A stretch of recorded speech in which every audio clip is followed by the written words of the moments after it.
Hello दोस्तों, welcome back to my channel. मेरा नाम है दीपक कुमार और मैं सिवनी मध्य प्रदेश से हूँ। आप किस यूनिवर्सिटी से वीडियो हमारी देख रहे हैं, प्लीज़ नीचे आप कमेंट करके बताइएगा ताकि आपकी यूनिवर्सिटी के भी इंपॉर्टेंट क्वेश्चन और पेपर वगैरह हम अपलोड कर सकें। तो भाई आज की इस वीडियो बहुत ही ज़्यादा इंपॉर्टेंट होने वाली है, क्योंकि आने वाले एग्जाम के लिए हो सकता है आप एग्जाम के 10-15 दिन पहले या 1-2 दिन पहले देख रहे हो, तो आप 2-3 बार देखेंगे तो यह वीडियो आपको क्लियर हो जाएगा, ये सब्जेक्ट ही आपका क्लियर हो जाएगा। हिंदी भाषा के यहाँ पर इंपॉर्टेंट ऑब्जेक्टिव क्वेश्चन लिए, चूँकि काफ़ी सारे यहाँ पर ऑब्जेक्टिव क्वेश्चन हमने कवर किया है, तो मुझे नहीं लगता कि इसको जो है आपको पढ़ने के बाद या वीडियो देखने के बाद आपको एक्स्ट्रा में कुछ पढ़ने की ज़रूरत पड़ेगी। तो आपको कुछ कुछ अलग से पढ़ने की ज़रूरत बिल्कुल भी नहीं पड़ेगी। यहाँ से जो है आपका सारा का सारा आने वाला है। तो भाई वीडियो को अंत तक देखना है। ऑल यूनिवर्सिटी के लिए वेरी इंपॉर्टेंट ये वीडियो होने वाली आने वाले एग्जाम के लिए। तो भाई चाहे आप बीए कर रहे हो, बीएससी कर रहे हो, बीकॉम कर रहे हो, फर्स्ट ईयर के स्टूडेंट हैं, तो वीडियो को आपको अंत तक देखना है। आने वाले एग्जाम के लिए बहुत ही ज़्यादा इंपॉर्टेंट होने वाली है ये वीडियो। फाउंडेशन कोर्स के यहाँ पर जो है हिंदी भाषा के यहाँ पर इंपॉर्टेंट ऑब्जेक्टिव क्वेश्चन यहाँ पर कवर करने वाले हैं, तो वीडियो पूरा देखना है। वीडियो यहाँ पर ज़रा सी लंबी होने वाली है। और अक्सर मैंने देखा है जो फाउंडेशन कोर्स है, हिंदी हुआ, हिंदी भाषा या इंग्लिश लैंग्वेज या अदर सब्जेक्ट वगैरह हुआ, चूँकि फाउंडेशन कोर्स के अंतर्गत आते हैं, इसमें जो है आपको सप्लीमेंट्री देखने को मिल जाता है। ठीक, सप्लीमेंट्री वगैरह आता है, क्योंकि ये जो पेपर है ऑब्जेक्टिव टाइप के क्वेश्चन, मतलब जो है ऑब्जेक्टिव टाइप के क्वेश्चन आपके पेपरों में देखने को मिलते हैं। तो इसमें क्या होता है, अगर आपका जो सही है तो वो सही होगा और जो गलत है तो वो गलत होगा। ठीक, लेकिन अगर आपका लिखने वाला पेपर होता है तो लिखने वाले में क्या होता है, आपका अगर थोड़ा बहुत रिलेटेड लिखे हो या कुछ भी लिखे हो, पेज भरे हो, तो चलो सामने वाला थोड़ा बहुत अंक दे के पास आपको कर ही देता है। लेकिन फाउंडेशन में ऐसा कोई फंडा है ही नहीं है। भाई आपका जो गलत है विकल्प तो गलत होगा और जो सही है तो सही होगा। ठीक, तो इसलिए आपको जो है ये जो फाउंडेशन कोर्स है हिंदी अंग्रेजी, आपको बिल्कुल भी हल्के में लेने की कोई ज़रूरत नहीं है। वजन में लीजिए, क्योंकि बहुत खतरनाक है। अक्सर सप्लीमेंट्री यही सब्जेक्ट में आपको देखने को मिलता है। ठीक, तो आज के इस वीडियो में देखेंगे हिंदी भाषा के ऑब्जेक्टिव क्वेश्चन। वीडियो को पूरा देखना है, ऑल यूनिट कवर करने वाले हैं और सभी यूनिवर्सिटी के लिए इंपॉर्टेंट ये वीडियोस होने वाली है। बाकी आप नीचे मुझे कमेंट करके बताइएगा कि नेक्स्ट वीडियो मुझे किस टॉपिक पर लानी चाहिए। बाकी जो फाउंडेशन कोर्स का इंग्लिश वाला भी है वो भी मैंने अपलोड किया है, 2-4 वीडियो अपलोड किया है। ठीक, आप ज़्यादा से ज़्यादा लाइक करेंगे, सब्सक्राइब करेंगे तो रेगुलर हमारे हमारे इस चैनल पर आपके लिए वीडियोस वगैरह आती रहेंगी। बाकी जो है सेकेंड ईयर थर्ड ईयर में भी आप जाएंगे तो काफ़ी ज़्यादा इंपॉर्टेंट ये चैनल होने वाला है, क्योंकि सेकेंड ईयर थर्ड ईयर साथ में आगे आप एमएससी वगैरह भी करते हैं तो ये चैनल हेल्पफुल होने वाला है, क्योंकि एमएससी के भी यहाँ पर पेपर नोट्स, इंपॉर्टेंट क्वेश्चन सब चीज़ प्रोवाइड कराते हैं। तो कोई दिक्कत नहीं है, सब्सक्राइब करके रख लीजिए। चलिए भाई वीडियो स्टार्ट हम करते हैं। बहुत हुई अपनी बात। ठीक, बाकी वीडियो भी लंबी होने वाली है। मैं फालतू में आपके लिए बकवास नहीं कर रहा था, ठीक है, काम की बात कर रहा था कि भाई किस प्रकार आगे ये चैनल आपके लिए हेल्पफुल हो सकता है। ऑल यूनिट हमने यहाँ पर कवर किया है, कोई दिक्कत नहीं है। क्वेश्चन सहित आंसर आपको बताने वाले हैं। आप कुछ भी काम करते वक्त भी इस वीडियो को प्ले करके रख सकते हैं। कुछ क्वेश्चन तो आपके माइंड में जाएंगे ही।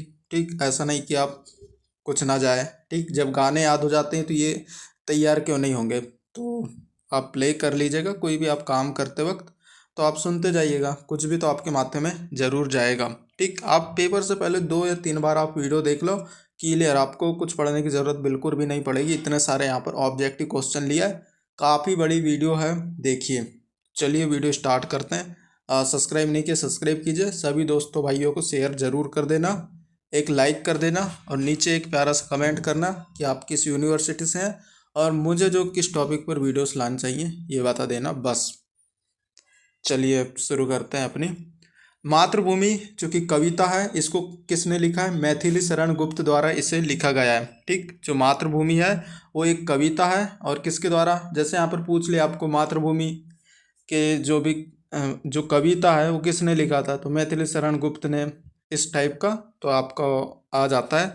देखेंगे आया भी हुआ है, रचयिता कौन है, इस प्रकार से पूछ लेता है, देख लेंगे हम।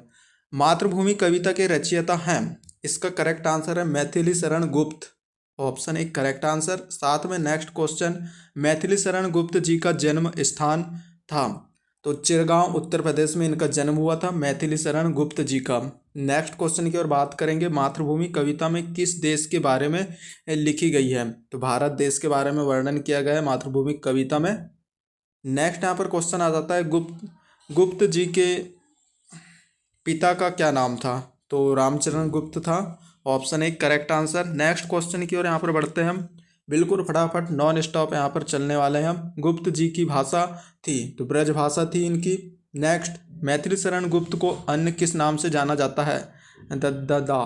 ठीक, अजीब नाम है, दद्दा, दद्दा। ठीक, पूछा भी गया है, ऐसी कोई बात नहीं है, तो तैयार कर लेना है। और कनकलता उनकी कौन सी कविता थी? पहली कविता थी। नेक्स्ट यहाँ पर साकेत की विधा है, तो इसका करेक्ट आंसर है महाकाव्य है। जो साकेत है वो एक प्रकार का महाकाव्य है। ठीक, अब ये नहीं कि इनमें कोई सन नहीं दिया, ये कभी आए नहीं है तो कभी पेपर में आएंगे नहीं, ऐसी कोई गलती मत करना, आप सभी पढ़ के जाइएगा। ठीक, नेक्स्ट यहाँ पर आ जाता है साकेत में मुख्य पात्र कौन है? तो इसका करेक्ट आंसर हो जाएगा उर्मिला। नेक्स्ट, मातृभूमि कविता में सूर्य और चंद्रमा को क्या कहा है? मुकुट कहा गया है। ऑप्शन एक करेक्ट आंसर हो जाता है इसका। नेक्स्ट यहाँ पर मातृभूमि कविता में आकाश क्या है? नीला वस्त्र है। नेक्स्ट, यशोधरा महाकाव्य के रचनाकार कौन है? मैथिली शरण गुप्त जी हैं। नेक्स्ट यहाँ पर मैथिली शरण गुप्त किस सन में जेल गए थे? तो 1941 में गए थे, 1941 में। नेक्स्ट, रंग में भंग की विधा है, तो एक प्रकार का एक नाटक है। Option C correct answer. Next यहाँ पर क्वेश्चन की बात करेंगे, मैथिली शरण गुप्त को गांधी जी ने क्या संबोधन दिया था? राष्ट्र कवि कहा था मैथिली शरण गुप्त को गांधी जी ने। नेक्स्ट, साकेत महाकाव्य के लिए गुप्त जी को कौन सा पुरस्कार मिला? काव्य सृजन पुरस्कार। नेक्स्ट, मातृभूमि का जल किसके जैसा उत्तम है? तो अमृत जैसा उत्तम है।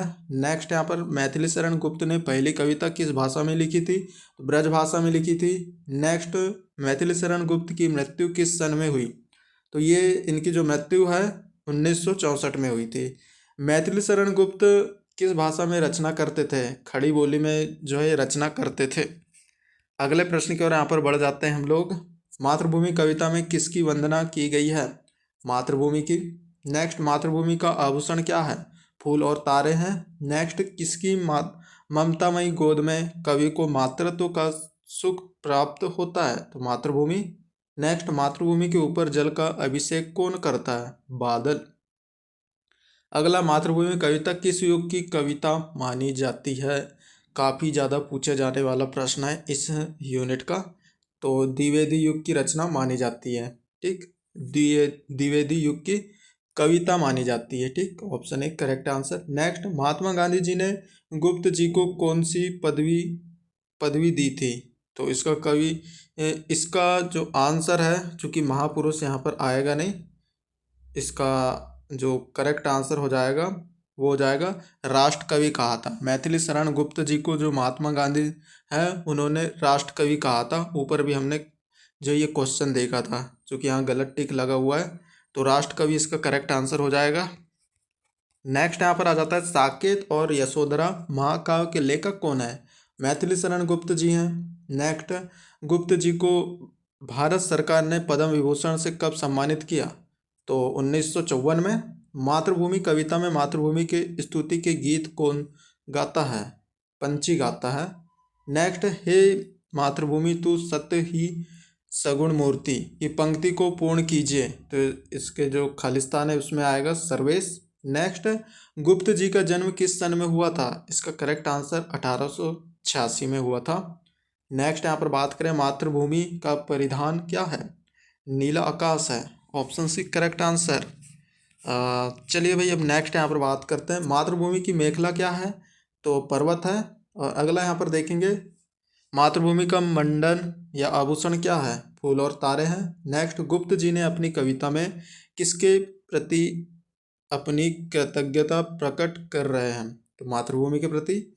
राष्ट्रकवि माने जाते हैं मैथिली शरण गुप्त। देख रहे हैं आप, ये जो प्रश्न है, राष्ट्रकवि माने जाते हैं मैथिली शरण गुप्त, या महात्मा गांधी ने जो मैथिली शरण गुप्त है किसकी उपाधि दी? तो राष्ट्रकवि की दी थी। ठीक, इस टाइप से अलग अलग प्रकार से घुमा फिरा के मूलधन गुणित दर गुणित समय बटे 100, इस टाइप का वो बराबर कर देता है।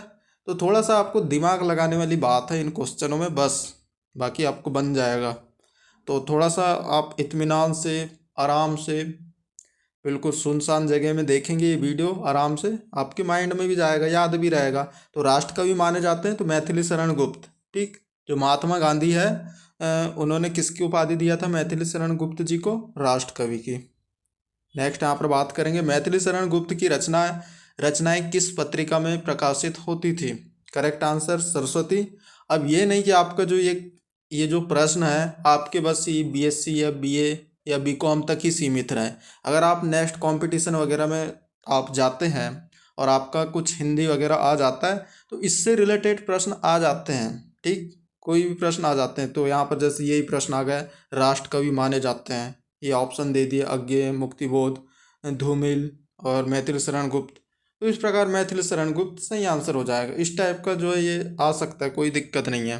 ठीक, नेक्स्ट यहाँ पर क्वेश्चन की बात करेंगे। गुप्त जी की रचना पंचवटी किस प्रकार का काव्य है?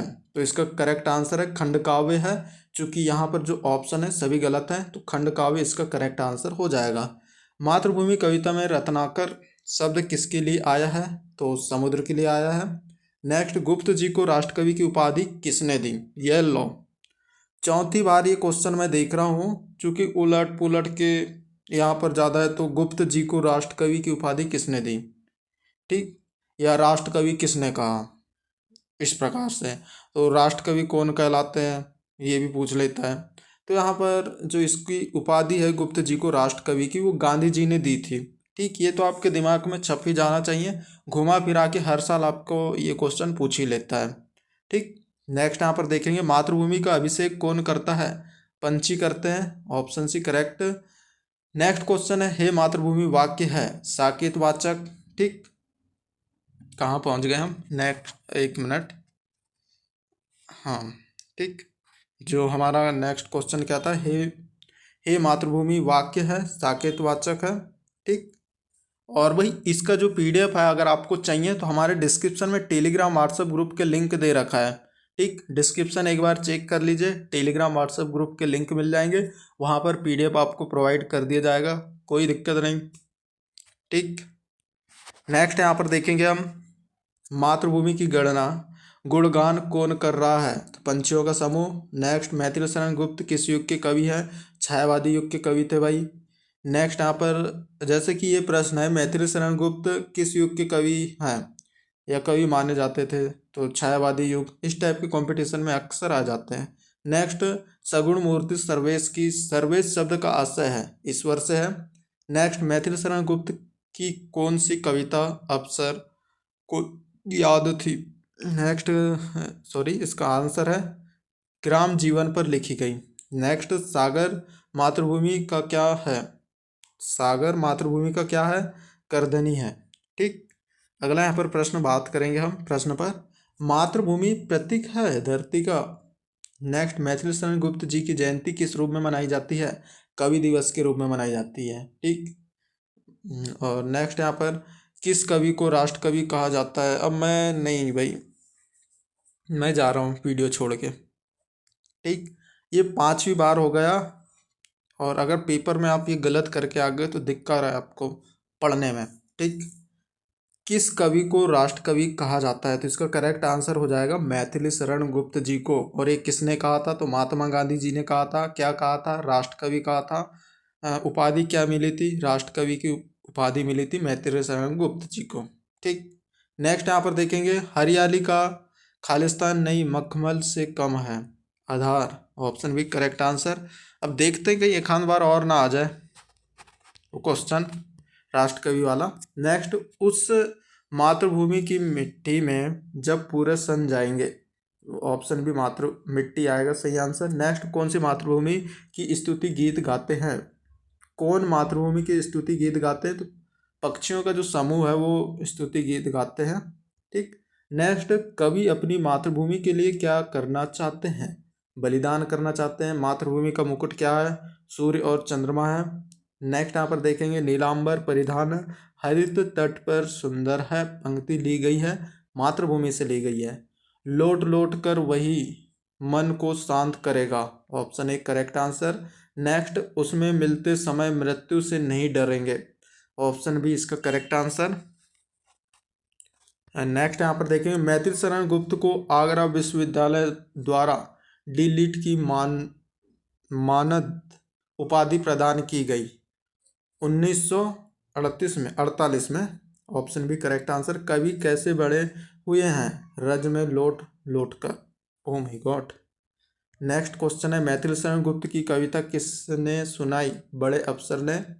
नेक्स्ट, इनमें से किसकी रचना मैथिली शरण गुप्त की नहीं है, कैकेयी। Option C. नेक्स्ट, मातृभूमि किस युग की कविता है, द्विवेदी युग की कविता है। और ये जो कवि हैं, जो मातृभूमि के कवि मैथिली शरण गुप्त जी, वो छायावादी कवि हैं। ठीक।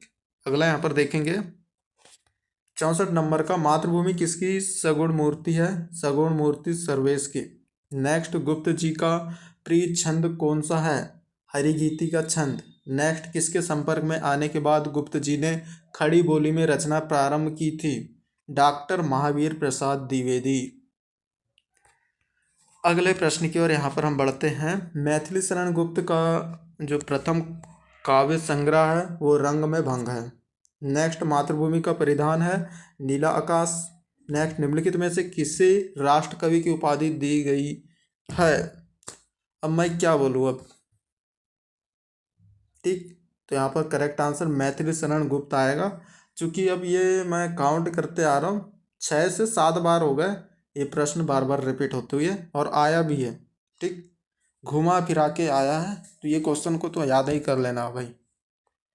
नेक्स्ट क्वेश्चन यहाँ पर आ जाता है, मातृभूमि का सिंहासन है शेषनाग का फन। नेक्स्ट, करते अभिषेक पायोद है बलिहारी इस वेश की पंक्ति है, मातृभूमि की है। मैथिली शरण गुप्त को कौन सी रचना पर उन्हें हिंदुस्तानी अकादमी पुरस्कार प्राप्त हुआ, साकेत पर। अगली यहाँ पर जो देखेंगे ऑब्जेक्टिव, मातृभूमि कविता में भारत माँ का परिधान क्या है, नीलांबर। मैथिली शरण गुप्त को भारत सरकार ने पद्म विभूषण सम्मान से कब सम्मानित किया, तो 1954 में। मैथिली शरण गुप्त की रचनाओं में मुख्य स्वर है प्रेम, भक्ति और राष्ट्रीयता की। हे शारदायिनी देवी तू करती सबका क्या रण है, हे मातृभूमि संतान हम, तू जननी तू प्राण है। निम्नलिखित जो पंक्तियाँ हैं किस कविता की हैं, मैथिली शरण गुप्त जी की हैं। नेक्स्ट, जिनकी रज में लोट लोट कर बड़े हुए, पंक्ति में रज का अर्थ है कर्ण। अगला यहाँ पर जो विकल्प है, पाकर तुमने सभी सुखों को हमने भोग, पंक्तियाँ किस रचना में उद्घट है, मातृभूमि में। नेक्स्ट, मैथिली शरण गुप्त को किस उपाधि से विभूषित किया गया। 8वें नंबर 8 बार पूछ लिए ये प्रश्न को, मैथिली शरण गुप्त को किस उपाधि से विभूषित किया गया, कब किया, किसने किया। करेक्ट आंसर राष्ट्र कवि। ठीक। नेक्स्ट यहाँ पर 1953, अब देखते हैं और कहीं आ ना जाए। 1953 में भारत सरकार ने मैथिली शरण गुप्त को किस अलंकृत से सम्मानित किया गया, पद्म विभूषण से। नेक्स्ट, कवि ने मातृभूमि की करधनी किसको माना है, तो इसका करेक्ट आंसर हो जाएगा समुद्र को। धरती का परिधान क्या है, नीलांबर है। चलिए भाई, अब अगले प्रश्न की ओर बढ़ते हैं। द्विवेदी युग किसके नाम पर रखी गई है, महावीर प्रसाद द्विवेदी के नाम पर। नेक्स्ट, भारत देश का पानी किसके समान है, अमृत के समान होता है भाई पानी। नेक्स्ट, यहाँ पर सूर्य चंद्र युग मुकुट करधनी रत्नाकर है, एक प्रकार। Option B correct answer. Next, कवि ने मातृभूमि की धूल को खेलकर किसके समान सुख पाया, परमहंस के समान। मातृभूमि किसके समान है, माँ के समान है। हमें प्राप्त होने वाले सभी सुख किसकी देन है, मातृभूमि की देन है भैया। नेक्स्ट क्वेश्चन, सूची सुधा सोखता रास पर चंद्रप्रकाश है, पंक्ति में सुधा का क्या अर्थ है, करेक्ट आंसर अमृत हो जाएगा। ठीक। अगले यहाँ पर प्रश्न की बात करेंगे, साकेत महाकाव्य किसके द्वारा रचित है, मैथिली शरण गुप्त के द्वारा। साकेत और यशोधरा महाकाव्य के लेखक कौन है, मैथिली शरण गुप्त। ऊपर ही क्वेश्चन से क्लियर हो गया ना, साकेत महाकाव्य किसके द्वारा रचित है, तो मैथिली शरण गुप्त। जब यहाँ पर दूसरे में आ गया साकेत और यशोधरा महाकाव्य लेखक कौन है, तो साकेत के हैं तो मैथिली शरण गुप्त हो जाएगा, तो यशोधरा के मैथिली शरण गुप्त, आपकी सीधी बात। ठीक। तो आपको इस प्रकार का ही प्रश्न भी आ सकता है, जो साकेत है वो क्या है, खंड काव्य है, महाकाव्य है, क्या है? साकेत है, खंडकाव्य, महाकाव्य, ये दोनों, इनमें से कोई नहीं, तो आपको महाकाव्य इसको करेक्ट आंसर करना पड़ेगा। या यशोधरा महाकाव्य है, खंडकाव्य है, क्या है, इस टाइप का भी आ सकता है। तो मैं आपको बता रहा हूँ, ठीक है, ये सब चीज़ें तो पता होनी चाहिए। नेक्स्ट, मेखला का अर्थ है करधनी। नेक्स्ट, उर्वशी किसकी काव्य कृति है? मैथिली शरण गुप्त जी की। मातृभूमि कविता में रत्नाकर शब्द किसके लिए आया है? समुद्र के लिए। नेक्स्ट, मैथिली शरण गुप्त किस धारा के प्रमुख कवि माने जाते हैं? राष्ट्रीय काव्य धारा, ऑप्शन ए। नेक्स्ट यहाँ पर जो क्वेश्चन है वो देखेंगे हम। हिंदी साहित्य के इतिहास में मैथिली शरण गुप्त किस भाषा के कवि माने जाते हैं? खड़ी बोली के। नेक्स्ट, मातृभूमि कविता द्वारा कवि क्या संदेश देना चाहते हैं? तन मन प्राण सब कुछ समर्पित करना। नेक्स्ट, मातृभूमि का दूसरा नाम क्या है? स्वदेश है। नेक्स्ट यहाँ पर आ जाता है, कवि मातृभूमि के प्रति क्या समर्पित करना चाहते हैं? उपयुक्त सभी, मन तन अपना मन और देह सभी चीज समर्पण करना चाहते हैं। मैथिली शरण गुप्त की कविता जो आपके पाठ्यक्रम में है वो है मातृभूमि है। ठीक, तो भाई पानी वानी पी लेते हैं हम भी, और जब तक कि आप सब्सक्राइब कर लो तभी मैं आगे बढ़ूंगा। मुझे नहीं पता, क्लिक हो जानी चाहिए बस। ठीक, तो दबा के लाइक सब्सक्राइब आपको कर देना है, शेयर भी कर देना सभी ग्रुप में। मैं पानी वानी पी लेता हूँ, डिस्क्रिप्शन में टेलीग्राम व्हाट्सएप ग्रुप का ज्वाइन कर लो, जब तक कि पी लेता हूँ मैं पानी, क्योंकि आवाज़ वगैरह बैठने जा रही है। ठीक, तो देख लेते हैं। 2 मिनट, 2 मिनट नहीं, आधा सेकेंड का ब्रेक।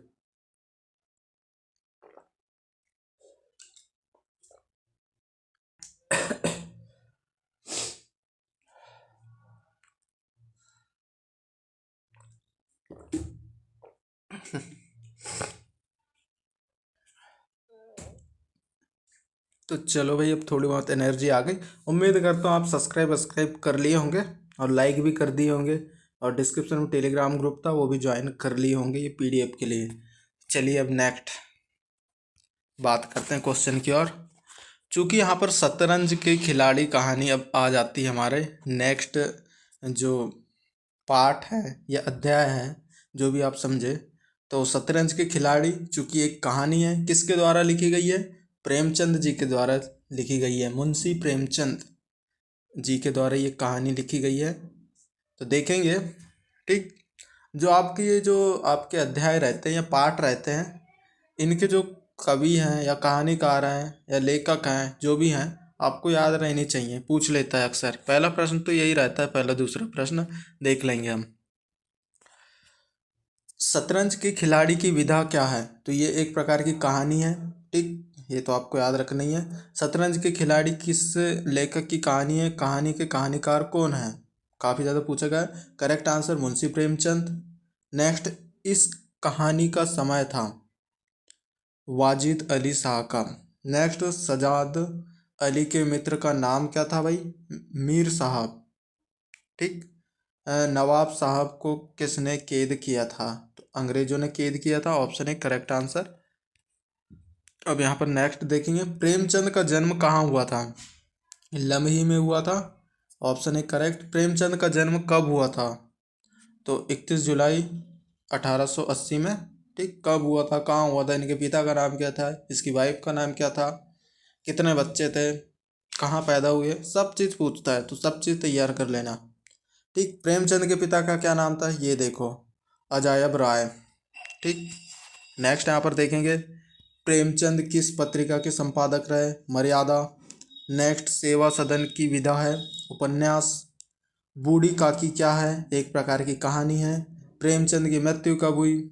ये देख लो, 8 अक्टूबर 1936 में। नेक्स्ट, तिलिस्म ए होशरुबा प्रेमचंद ने कितने वर्ष की उम्र में पढ़ लिया था? 13 वर्ष की उम्र में। नेक्स्ट, मीर और मिर्जा का रिश्ता क्या है? मित्र थे, फ्रेंड थे हमारी भाषा में।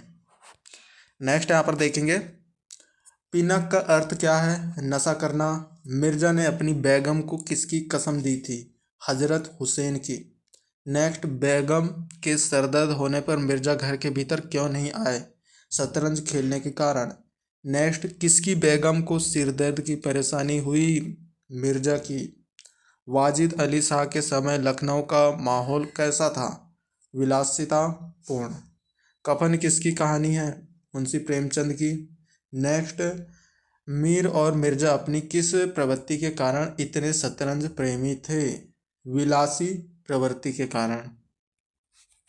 अगले प्रश्न की ओर यहाँ पर बढ़ते हैं भाई। आपने उन्हें सिर चढ़ा रखा है, मुहावरे का अर्थ क्या है? लाड़ प्यार में बिगाड़ देना। नेक्स्ट यहाँ पर प्रेमचंद ने किस विधवा स्त्री से विवाह किया था? शिवरानी देवी से। नेक्स्ट, प्रेमचंद का वास्तविक नाम क्या था? धनपत राय था, ऑप्शन ए। वेरी इंपॉर्टेंट प्रश्न, प्रेमचंद का वास्तविक नाम क्या था? धनपत राय था। ठीक। नेक्स्ट यहाँ पर देखेंगे, शतरंज के खिलाड़ी के माध्यम से क्या दिखाया गया है? वेरी इंपॉर्टेंट, भारतीय शासकों का पतन। नेक्स्ट यहाँ पर विकल्प आ जाता है, वाजिद अली शाह के बंदी बनाए जाने पर मिर्जा और मीर को कोई मलाल नहीं था क्योंकि शतरंज का वातावरण अधिक महत्वपूर्ण था। नेक्स्ट, शतरंज के खिलाड़ी का उद्देश्य है। तो इसका करेक्ट आंसर आपको नीचे कमेंट करके जरूर बताना है आप सभी को। ठीक। नेक्स्ट यहाँ पर देखेंगे, लखनऊ पर किसने अधिकार किया? ब्रिटिश शासन ने। नेक्स्ट यहाँ पर क्वेश्चन देखेंगे, शतरंज के खिलाड़ी कहानी में घटित घटनाक्रम का इस शहर में संबंध है? लखनऊ शहर से संबंध है। ठीक। देखेंगे हम नेक्स्ट क्वेश्चन अब 30 नंबर का है। शतरंज व्यक्तियों के बीच खेले जाने वाला एक ऐसा खेल है जिसमें 64 खाने और 32 मोहरें होती हैं। नेक्स्ट, उपन्यास सम्राट कहकर प्रेमचंद को किसने संबोधित किया था? शरदचंद्र चट्टोपाध्याय ने। नेक्स्ट, मीर और मिर्जा को किस चीज़ की लत लग गई थी? शतरंज खेलने की। नेक्स्ट, मीर बिगड़ू नाम किसने रखा था? करेक्ट आंसर, मिर्जा सज्जाद की बेगम ने। ठीक। और मैं उम्मीद करता हूँ आपको लत लग जाए पढ़ाई करने की। ठीक। नेक्स्ट यहाँ पर देखेंगे, मीर साहब शतरंज खेलने में जब लगे हुए थे तो उनका नाम पूछता कौन आया कि मीर साहब के होश उड़ गए? बादशाही फौज का एक अफसर। नेक्स्ट यहाँ पर क्वेश्चन देखेंगे, निम्नलिखित में से कौन सी रचना प्रेमचंद की नहीं है? पुरस्कार नहीं है। ठीक। तो प्रेमचंद की जो रचनाएं हैं वो नहीं है, बाकी इसको छोड़ के जो रचनाएं हैं वो सभी चीज़ें जो है प्रेमचंद की है। तो आपको ये भी याद रखना है। अब ये नहीं कि ये क्वेश्चन आया तो बस इसी को पढ़ लिए, बस बाकी से कोई मतलब नहीं है। तो निम्नलिखित में से कौन सी रचना प्रेमचंद की नहीं है? मतलब ये जो पुरस्कार है ये प्रेमचंद की नहीं है, लेकिन जो कर्मभूमि है ये प्रेमचंद की है, गबन जो है प्रेमचंद की है, गोदान भी जो है प्रेमचंद की है। अब ये नहीं कि जरूर नहीं कि यही पूछ ले आपको प्रश्न, आपको ये आ गया कि भाई गोदान किसकी रचना है, वहाँ पर ऑप्शन दे दिया प्रेमचंद, अलग अलग नाम दे दिया, कमलेश, राहुल, प्रियंका इस टाइप का मैं क्या क्या बोल रहा हूँ, क्या क्या नहीं, मतलब इस टाइप के जो कहानीकार हैं, लेखक हैं, अलग अलग ऑप्शन दे दिया कि भाई गोदान के जो रचयिता हैं, रचनाकार हैं वो कौन है। तो आपको पता होनी चाहिए, वहाँ एक सही ऑप्शन रहेगा प्रेमचंद। अब आपको एक गोदान भाई प्रेमचंद की रचना ये पता रहेगा तो वो आंसर भी सही रहेगा। अब आपको पूछ ले गबन किसकी रचना है? प्रेमचंद की। कर्मभूमि किसकी रचना है? प्रेमचंद की। इस टाइप आपको ये नहीं कि ये जो प्रश्न आया सिंपल सा पढ़ लिए कि निम्नलिखित में से कौन सी रचना प्रेमचंद की नहीं है। तो पुरस्कार नहीं है, लेकिन यहाँ पर ये जो सभी दिए हुए हैं ये तो है ना, तो ये आपको पता होनी ही चाहिए। ठीक। तो नेक्स्ट प्रश्न देखेंगे, निम्नलिखित में से कौन सी कहानी प्रेमचंद की है? पंचेश्वर। ठीक। निम्न में से कौन सी कहानी प्रेमचंद की है? बाकी यहाँ पर पंचेश्वर है, बाकी ये जो सभी दिए हुए हैं ना ये नहीं है उनके। ठीक। ये कोई और के द्वारा लिखे हुए हैं। नेक्स्ट यहाँ पर देखेंगे, यह साहित्यकार होलकर विज्ञान महाविद्यालय के पूर्व छात्र हैं। शरद जोशी। प्रेमचंद की कहानी शतरंज के खिलाड़ी कहानी का प्रकाशन कौन सी पत्रिका में हुआ था? सरस्वती पत्रिका में। ठीक। नेक्स्ट यहाँ पर देखने वाले हैं, प्रेमचंद द्वारा लिखी लगभग 350 कहानियाँ किस नाम से प्रकाशित हुई? मानसरोवर नाम से। शतरंज के खिलाड़ी में कौन सा पात्र नहीं था? शेरशाह अली। ठीक। नेक्स्ट, प्रेमचंद को कलम का सिपाही उपाधि किसने दी थी? अमृत राय ने दी थी। धनराज की बाजी पहले कहाँ बिचती थी? मीर के घर। नेक्स्ट, शतरंज के खिलाड़ी की रचना प्रेमचंद ने किस वर्ष में की थी? 1930 में की थी। ठीक। मंगलसूत्र मंगलसूत्र किसकी रचना है? प्रेमचंद जी की रचना है। देखो भाई क्या क्या नाम से लोग कवि लोग रचनाएं करते हैं। नेक्स्ट आप प्रेमचंद द्वारा रचित नाटक का नाम क्या था? करबला। नेक्स्ट प्रेमचंद जी की कालजयी रचना किससे कहा जाता है? गोदान को कहा जाता है। ठीक। नेक्स्ट हाँ, शतरंज के खिलाड़ी कहानी में किस शहर का चित्रण है? वेरी इंपॉर्टेंट, लखनऊ का यहाँ पर चित्रण किया गया है शतरंज के खिलाड़ी में। नेक्स्ट मीर साहब के पास घुड़सवार को किसने भेजा था? तो फौजी अधिकारी ने भेजा था भाई। नेक्स्ट यहाँ पर शतरंज के खिलाड़ी कहानी कब लिखी गई? 1924 में। अगले प्रश्न की ओर बढ़ते हैं हम, जो कि 50 नंबर पर है। शतरंज के खिलाड़ी कहानी के पात्र मिर्जा का पूरा नाम क्या था? मिर्जा नवाब अली था। नेक्स्ट, शतरंज के खिलाड़ी कहानी के पात्र मीर का पूरा नाम क्या था? मिर्जा सज्जाद अली। शतरंज के खेल उस युग की किस प्रवृत्ति को व्यक्त करते हैं? उच्च वर्गों की विलासिता। नेक्स्ट, रानी रूठेगी अपना सुहाग लेगी किससे संबंधित है? शतरंज के खिलाड़ी से।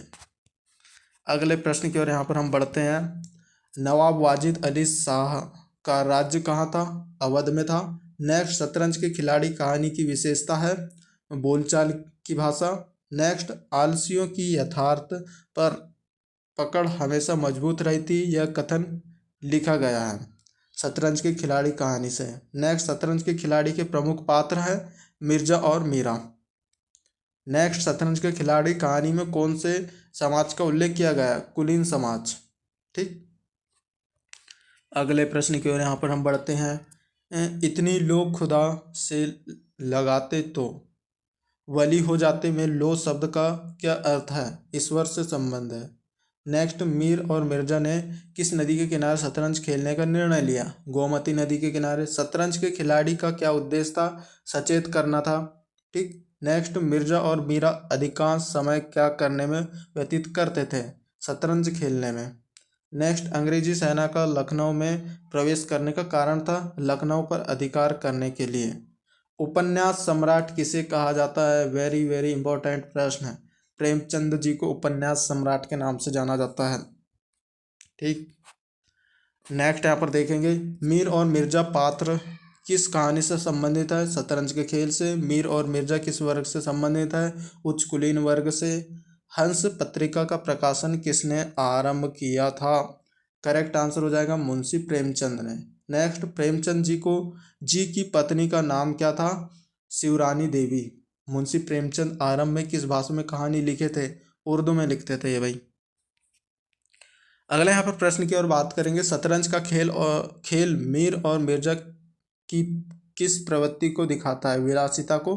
नेक्स्ट, मिर्जा की बेगम ने मिर्जा को कहाँ जाने को कहा था? हकीम के पास। प्रेमचंद किस पत्रिका का संपादक थे? हंस। नेक्स्ट, प्रेमचंद की कहानी निम्न में से कौन सी नहीं है? पुरस्कार। चूंकि ये प्रश्न पहले पूछा था, ध्यान करो, जहाँ पर गोदान, मातृभूमि, गब्बन ये सब दिया था और उसमें से पुरस्कार भी दिया हुआ था। ठीक। जहाँ पे मैंने आपको वो बोला भी था। तो जो प्रेमचंद की जो कहानी है तो ये पुरस्कार नहीं है, बाकी ईदगाह भी है, पंचेश्वर भी है, बूढ़ी काकी भी है। ठीक। ये पुरस्कार इसका सही आंसर हो जाएगा। कलम का सिपाही किससे कहा जाता है? प्रेमचंद जी को। उपन्यास सम्राट, कलम का सिपाही, ये सब प्रेमचंद जी को कहा जाता है। नेक्स्ट, प्रेमचंद की कहानियों का उद्देश्य क्या है? राष्ट्रीय आंदोलन। अगले प्रश्न की ओर यहाँ पर हम बढ़ेंगे। प्रेमचंद को प्रेमचंद नाम किसने दिया? मुंशी दयानारायण निगम ने। प्रेमचंद के लोकप्रिय उपन्यास का नाम क्या? गोदान है। नेक्स्ट, शतरंज के खिलाड़ी किस तरह की कहानी है? राजनीतिक पृष्ठभूमि की। प्रेमचंद के निम्न में से कौन सा उपन्यास नहीं है? त्यागपत्र उपन्यास नहीं है इनका। बाकी जो गब्बन है ये भी है, रंगभूमि भी है, कर्मभूमि भी है, मातृभूमि भी है। भूमि जो भी आए तो प्रेमचंद की रचनाएं हैं, उपन्यास होगा या रचनाएं होंगे। नेक्स्ट, शतरंज की बाजी पहले कहाँ बिचती थी? मिर्जा साहब के यहाँ पर। लखनऊ किसके रंग में डूबा हुआ था? विलासिता के रंग में। अगले प्रश्न की ओर यहाँ पर बढ़ेंगे हम। शतरंज के खिलाड़ी पार्ट में किस नवाब के शासनकाल का जिक्र है? साजिद अली शाह। नेक्स्ट यहाँ पर बात करेंगे मिर्जा सज्जाद अली और मीर रोशन अली का क्या कारोबार था? जागीरदार थे ये लोग। नेक्स्ट वाजिद अली साहब शाह किस शहर में रहते थे? लखनऊ में रहते थे। या ये जो कहानी किससे संबंधित है? तो लखनऊ से संबंधित है। इस प्रकार प्रश्न आ जाता है इससे। मिर्जा के अनुसार शतरंज खेलने से क्या लाभ है? बुद्धि का विकास होता है, लेकिन ज़्यादा ही खेलोगे लत लग जाएगी, फालतू में कोई फायदा नहीं है। नेक्स्ट, प्रेमचंद का सबसे छोटा उपन्यास कौन सा है? निर्मला है, ठीक, सबसे छोटा उपन्यास। नेक्स्ट यहाँ पर बात करेंगे हिंदी साहित्य के उपन्यास सम्राट हैं प्रेमचंद, ठीक। प्रेमचंद किस नाम से जाने जाते हैं? उपन्यास सम्राट नाम से जाना जाते हैं। उपन्यास सम्राट किसे कहा जाता है? इस टाइप का प्रश्न आ जाएगा, ढेर सारे ऑप्शन देंगे। प्रेमचंद का करेक्ट आंसर है, ठीक, ये भी 2 बार आ गया। नेक्स्ट, प्रेमचंद ने लेखक की शुरुआत किस नाम से की थी? धनपत राय से। मजलिस, जैसे कि धनपत राय इन्हीं का, प्रेमचंद जी का पुराना नाम, मतलब आम बोलचाल का नाम था। मजलिस का अर्थ है सभा। शतरंज के खेल में प्रत्येक खिलाड़ी के अधिकार में कुल कितनी मोहर होती है? 16। लखनऊ के वाजिद अली शाह के समय पर आधारित कहानी है शतरंज के खिलाड़ी। अगले प्रश्न की ओर यहाँ पर बढ़ेंगे। मीर और मिर्जा का शतरंज खेलना क्या बताता है? उस युग में उच्च वर्गीय लोग विलासिता में थे। नेक्स्ट, नवाब वाजिद अली शाह कहाँ का शासक था? अवध का शासक था। गोदान किसकी रचना है? ये देखो, पहले मैंने जिक्र किया था जहाँ पे मातृभूमि, गोदान, गब्बन और एक क्या पुरस्कार तो इसकी रचनाएं नहीं थी, मुंशी प्रेमचंद की, ठीक। तो वहाँ में से एक ऑप्शन गोदान भी दिया था, तो मैं आपको बताया था कि भाई गोदान किसकी रचना है, ठीक, या गब्बन किसकी रचना है। इस टाइप के प्रश्न भी बनते हैं, तो ये आपका आएगा ये प्रश्न, गोदान किसकी रचना है? तो मुंशी प्रेमचंद की। इस टाइप आपको याद रखना पड़ता है भाई, ठीक। जरूरी नहीं कि ये आपको दे दिया तो यही पढ़ते रहें, थोड़ा डिटेल से देखना पड़ता है। नेक्स्ट यहाँ पर निम्नलिखित में से कौन सी कहानी प्रेमचंद की नहीं है? कैलाशी नानी जो प्रेमचंद की नहीं है, बाकी बूढ़ी काकी, पूस की रात, कफन, ये सब जो कहानियां हैं वो प्रेमचंद के द्वारा लिखा गया है।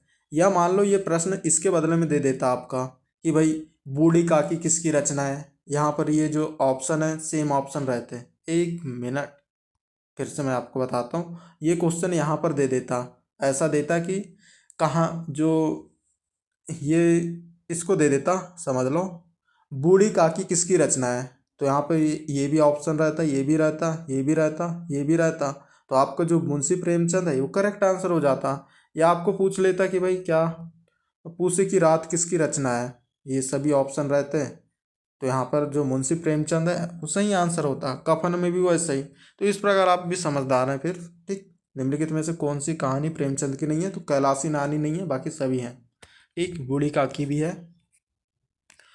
तो ये थे 95 प्रश्न, ठीक। चूँकि नेक्स्ट टॉपिक यहाँ पर आता है जीप पर सवार इल्लियाँ, उससे पहले मैं थोड़ी सी एनर्जी ले लेता हूँ, ठीक। 30 सेकंड का ब्रेक। तो जब तक कि आप सब्सक्राइब कर लो तभी यहाँ पर मैं आगे बढ़ूँगा, अब तो नहीं बढ़ने वाला भाई। सब्सक्राइब करो, लाइक करो और एक दोस्त को शेयर करके आओ, ठीक। स्टेटस भी डाल सकते हो, आपके संपर्क में ढेर भर से होंगे आपके दोस्त लोग, तो उन्हें बता सकते हैं कि भाई यहाँ से आप पढ़ सकते हो इस टाइप का। ज़्यादा से ज़्यादा लाइक कमेंट आएंगे तो मैं आपके लिए ज़्यादा से ज़्यादा वीडियोस वगैरह लाऊंगा, इसलिए आप शेयर कर दीजिएगा। तो भाई मैं पानी पी लेता हूँ चुपचाप हिसाब से।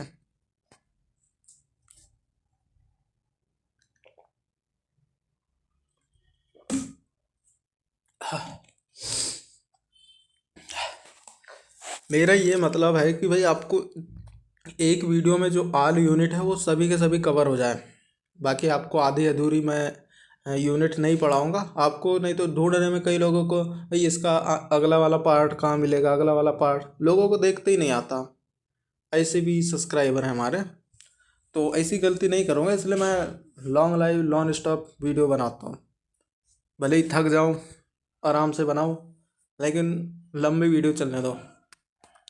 तो देखेंगे जीप पर सवार इल्लियाँ, एक प्रकार का व्यंग है, क्या बताऊँ, बहुत ही मज़ेदार नाम है इनके, जीप पर सवार इल्लियाँ। जो व्यंग है शरद जोशी के द्वारा इसे दिया गया है, या इसके रचनाकार हैं या लेखक हैं, जो भी कहें। देखेंगे हम। ठीक, जो जीप पर सवार इल्लियाँ हैं, एक प्रकार की कौन सी विधा है? व्यंग विधा। विधा में क्या आता है? कहानी हो सकती है, व्यंग हो सकता है, नाटक हो सकती है। तो एक प्रकार की जो है व्यंग है। तो जीप पर सवार जो विधा है, जीप पर सवार इल्लियाँ जो विधा है, वो शरद जोशी के द्वारा दी गई है। देख लेते हैं अब। पहला यहाँ पर आ जाता है सही विकल्प चुनकर लिखिए। अरे सही विकल्प की तो बात कर रहे हैं, चलिए देख लेते हैं। जीप पर सवार इल्लिया के लेखक का नाम बताइए। देखा, पहला प्रश्न जो कि सन के मारे सभी यूनिवर्सिटी में आया हुआ है भर भर के। ठीक, तो देख लेंगे। जीप पर सवार इल्लिया है, वो शरद जोशी के द्वारा लिखी गई है। नेक्स्ट यहाँ पर जीप पर सवार इल्लिया की विधा है। इल्लिया की विधा है तो एक प्रकार की व्यंग विधा है। ये भी काफ़ी ज़्यादा पूछा गया है।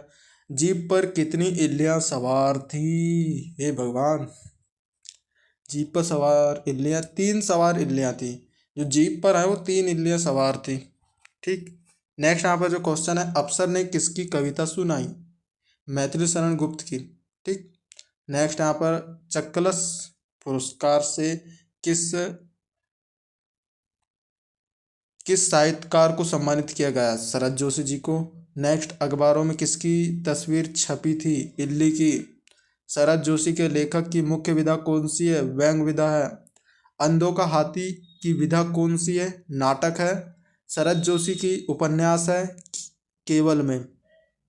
ठीक, अगले प्रश्न की ओर यहाँ पर बढ़ेंगे। 10वें नंबर का है, भारत सरकार द्वारा शरद जोशी को कौन सा सम्मान दिया गया था? पद्मश्री दिया गया था। शरद जोशी का निधन किस सन में हुआ था? तो 1991 में हुआ था इनका निधन। शरद जोशी का निधन किस दिनांक को हुआ? हे भगवान, 5 दिसंबर को हुआ था 1991 में। ठीक, सन में पूछ लिया इसने, किस दिनांक में हुआ था। अब कितने टाइम में हुआ था ये पूछ ले तो भाई बहुत बड़ी बात हो जाएगी। तो मैं कुछ ज़्यादा ही हल्के में ले लिया। इतना नहीं हो सकता। अब वो कब मरे थे, कितने समय मरे थे, उसका वो नहीं पूछेगा। नेक्स्ट यहाँ पर देखेंगे, शरद जोशी का जन्म कब हुआ था? तो 21 मई 1931 में। कब हुआ था? मृत्यु किस सन में हुई? मृत्यु किस दिनांक में हुई? पिता का नाम क्या था? माता का नाम क्या था? दोस्त कौन थे? सब कोई पूछता है ये, तो देख लेना है। नेक्स्ट क्वेश्चन, सड़कों पर कौन सी झाड़ाएं फिरने लगी? वक्तत्वों की। ठीक, इल्ला का अर्थ है अन्न की देवी। ठीक, जो यहाँ पर इल्लिया या इल्ला है, ये जो शब्द का यूज हुआ है, अन्न की देवी है इसका अर्थ। बाकी ठीक है, कोई दिक्कत नहीं है। 16 नंबर का, अधिकारियों के खेत में चले जाने पर किसान ने क्या किया? राहत की सांस ली। नेक्स्ट, लेखक को कृषि अधिकारी ने कहाँ चलने के लिए कहा? खेतों में। चने चने के होते हैं, खेत होते हैं। किसान ने यह पूछने पर कि खेतों में खोजने से क्या निकलता है? किसान ने जवाब दिया, मिट्टी। लेखक का मित्र कैसा था? बुद्धिमान था। ठीक, अखबार में किसकी तस्वीर छपी थी? इल्ली की तस्वीर छपी थी। ये जो कि 2 बार ये क्वेश्चन हो गया। ठीक, और आया हुआ भी है, तो तैयार आपको कर लेना है। और अखबार में किसकी तस्वीर छपी थी? तो इल्ली की तस्वीर छपी थी। और जो जीप पर कितनी इल्लियाँ सवार कर रही थी? 3 इल्लियाँ थी। ये आपको पॉइंट वाली बात है। ठीक, पब्लिसिटी का अभिप्राय है प्रचार प्रसार करना। जीप पर सवार इल्लियाँ किन्हें कहा गया? उपयुक्त सभी। ठीक, नेक्स्ट, शरद जोशी का जन्म कहाँ हुआ था? उज्जैन में हुआ था। ठीक, या शरद जोशी का जन्म किस राज्य में हुआ था? दे दिया मध्य प्रदेश, उत्तर प्रदेश, राजस्थान, राजस्थान, इस टाइप का। तो वहाँ पे आपका मध्य प्रदेश आ जाएगा। ठीक, तो मध्य प्रदेश किस जिले में हुआ था? तो उज्जैन में। ठीक, नेक्स्ट यहाँ पर आ जाता है, इल्लियों को किसकी पुत्री कहा गया? वेरी इंपॉर्टेंट प्रश्न। पृथ्वी की पुत्री कहा गया। और इल्ली का जो अर्थ है वो है धान। धान का ही था ना, बीज, चावल, ऐसा कुछ था, भूल गया मैं भी। किसान हाथ जोड़कर कांपने लगा। किसान को किस बात का भय था? अफसर की डांट खाने का। ठीक, नेक्स्ट यहाँ पर देखेंगे, शहर के अखबारों में किसकी चर्चा जोरों से चल रही थी? चने की चर्चा चल रही थी। अन्न होता है भाई, जो इल्ली है, इल्ली शब्द का उपयोग हुआ है ना, उसका अर्थ है अन्न। अन्न की अष्टत्री देवी किसे कहा गया? इल्ला को। देख लो, इल्ला का क्या अर्थ है? पृथ्वी। ठीक, पृथ्वी भी होता है इसका अर्थ। नेक्स्ट यहाँ पर जीप पर सवार इल्लियां किस शैली में लिखी गई है? बिंब शैली में। नेक्स्ट, अंधों का हाथी किसकी रचना है? शरद जोशी जी की है। अगले प्रश्न की ओर यहाँ पर बढ़ेंगे। जीभ में किसान को क्या रखने को कहा गया है? हरे चने के ढेर को। लेखक इल्ली उन्मूलन की प्रगति देखने कहाँ गया? मजदूरों की बस्ती में। शरद जोशी की पहली पुस्तक किस नाम से प्रकाशित हुई? परिक्रमा। नेक्स्ट, मुझे खेतों में अच्छा लगता है, यह सचमुच जीवन है, शांति है, सुख है, यह किसने कहा? किसान ने कहा। नेक्स्ट, जीप पर सवार इल्लियां किसकी ओर चली? खेत की ओर। नेक्स्ट, लेखक ने अन्न की अनिष्टि देवी किसे कहा? अन्नपूर्णा को।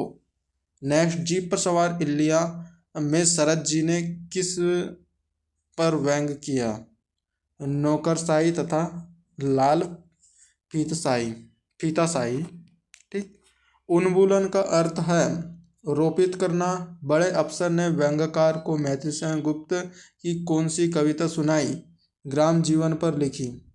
अगली यहाँ पर आ जाता है, प्राकृतिक विज्ञान के अनुसार इल्ली से तितली बनती हैं, किसने कहा? अफसर ने कहा था। नेक्स्ट, अन्न की नष्टार्थी देवी है इल्ली।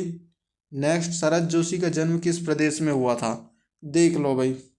ठीक, मध्य प्रदेश। मैंने आपको पहले बता दिया था, मध्य प्रदेश, उत्तर प्रदेश, छत्तीसगढ़, राजस्थान ऑप्शन दिया था, तो यहाँ पर आ ही गया ना ये प्रश्न, मध्य प्रदेश का कर। या पूछ लिया कि भाई शरद जोशी का जन्म इंदौर, भोपाल, ठीक, क्या उज्जैन, रीवा, कहाँ हुआ था? तो इनका जन्म उज्जैन में हुआ था। ठीक, तो मैं वो प्रश्न आया था तभी ये क्वेश्चन आपको बता दिया था। ठीक, पता है भाई, इतना तो पता है किस टाइप के प्रश्न आपके आ सकते हैं। नेक्स्ट यहाँ पर क्वेश्चन देखेंगे। शरद जोशी को 1990 में कौन सा पुरस्कार मिला? पद्मश्री पुरस्कार मिला। ठीक। अगला, शरद जोशी का मुख्य लेखन शैली कौन सी है? हास्य व्यंग प्रधान है। नेक्स्ट, जीप पर सवार इल्लियां पाठ में किस पर व्यंग किया है? सरकारी कर्मचारियों पर।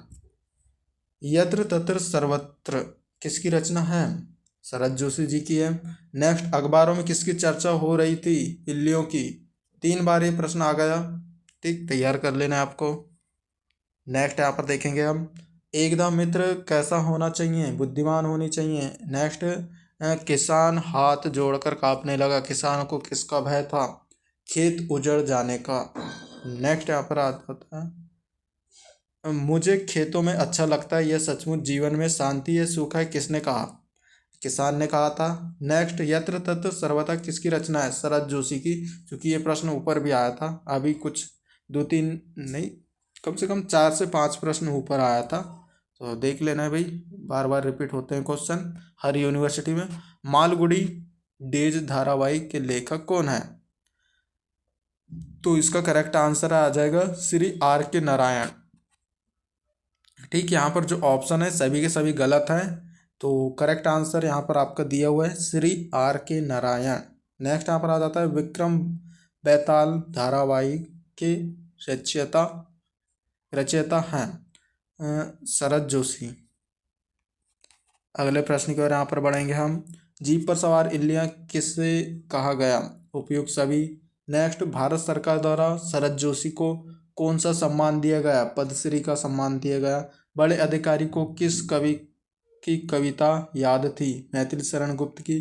नेक्स्ट, इल्ली उन्मूलन की प्रगति दिखाने अफसर किसे ले गया? कर्मचारियों को। नेक्स्ट यहाँ पर प्रश्न आ जाता है, छोटे अफसर ने किसान से साहब को जीप में क्या रखने को कहा था? चना रखने कहा था या चने के ढेर को रखने कहा था? इस टाइप को आगे प्रश्न आया हुआ है, इसलिए मैं आपको कह रहा हूँ चना आए या चने का ढेर आए या चने का गट्ठा आए, इस टाइप का, तो वही ऑप्शन आएगा चना वाला। जिसमें भी चना लेकर आ तो कर देना। जीप पर सवार इल्लियां शरद जोशी की किस किताब का लेख है? इनमें से कोई नहीं। नेक्स्ट यहाँ पर बात करेंगे, शरद जोशी का नाम किस रूप में प्रख्यात है? व्यंग्यकार हैं, जो शरद जोशी हैं वो व्यंग्यकार हैं। ठीक, या आपको पूछ लिया निम्नलिखित में से कौन व्यंग्यकार है? उसमें दे दिया शरद जोशी, अलग अलग नाम दे दिया, ठीक, अलग अलग लेखकों के या कवियों के या रचयिताओं के, ठीक, जैसे रामचंद्र शुक्ल हुआ, ऑप्शन में दे दिया, शरद जोशी, मैथिली शरण गुप्त। तो इनमें से कौन व्यंग्यकार है? व्यंग्यकार है शरद जोशी जी, ठीक। इस टाइप के प्रश्न। तो ये थे भाई 61 प्रश्न, ठीक। अब नेक्स्ट यहाँ पर जो टॉपिक है उससे प्रश्न देखेंगे। तो चलिए स्टार्ट करते हैं, कोई दिक्कत नहीं है, पानी वानी नहीं पीने जाता, टेंशन मत लो, बस लाइक करते जाओ और कमेंट करते जाओ मुझे, ठीक। वैचारिक भारतीय भाषाओं में राम, इससे हम देखेंगे। अब पहला प्रश्न, भारतीय भाषाओं में किस पर क्या हुआ, एक मिनट, हाँ ठीक है, भारतीय भाषाओं में किस पर विचार करना है?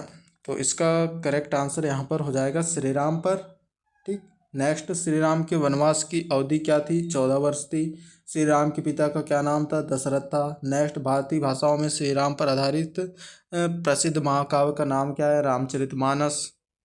अब आपको ये प्रश्न पूछ लिया कि भाई रामचरित जो मानस है, रामचरितमानस महाकाव्य या खंड काव्य या गद्य काव्य जो भी है, या इनमें से कोई नहीं, इस टाइप भी पूछ सकता है। तो इसका करेक्ट आंसर महाकाव्य है। नेक्स्ट यहाँ पर क्वेश्चन देखेंगे हम, मराठी साहित्य की प्राचीनतम राम कथा कौन सी है? भावार्थ रामायण। नेक्स्ट, श्री रामचरित मानस की रचना किस भाषा में हुई थी? अवधी भाषा में। वाल्मीकि कृत रामायण किस भाषा में लिखी गई? संस्कृत में। नेक्स्ट, गुरु गोविंद सिंह ने रामकथा किस भाषा में लिखी थी? पंजाबी में। नेक्स्ट, रामचरित मानस में कितने भाग हैं? 7 भाग। प्रियंका रामायण की भाषा है उड़िया। नेक्स्ट, रामावतार चरित भाषा में लिखी गई है, किस भाषा में लिखी गई है? कश्मीरी, ठीक। सीता का हरण किसने किया था? रावण ने। सुमित्रा के पुत्र का नाम क्या था? तो उनका नाम था लक्ष्मण व शत्रुघ्न।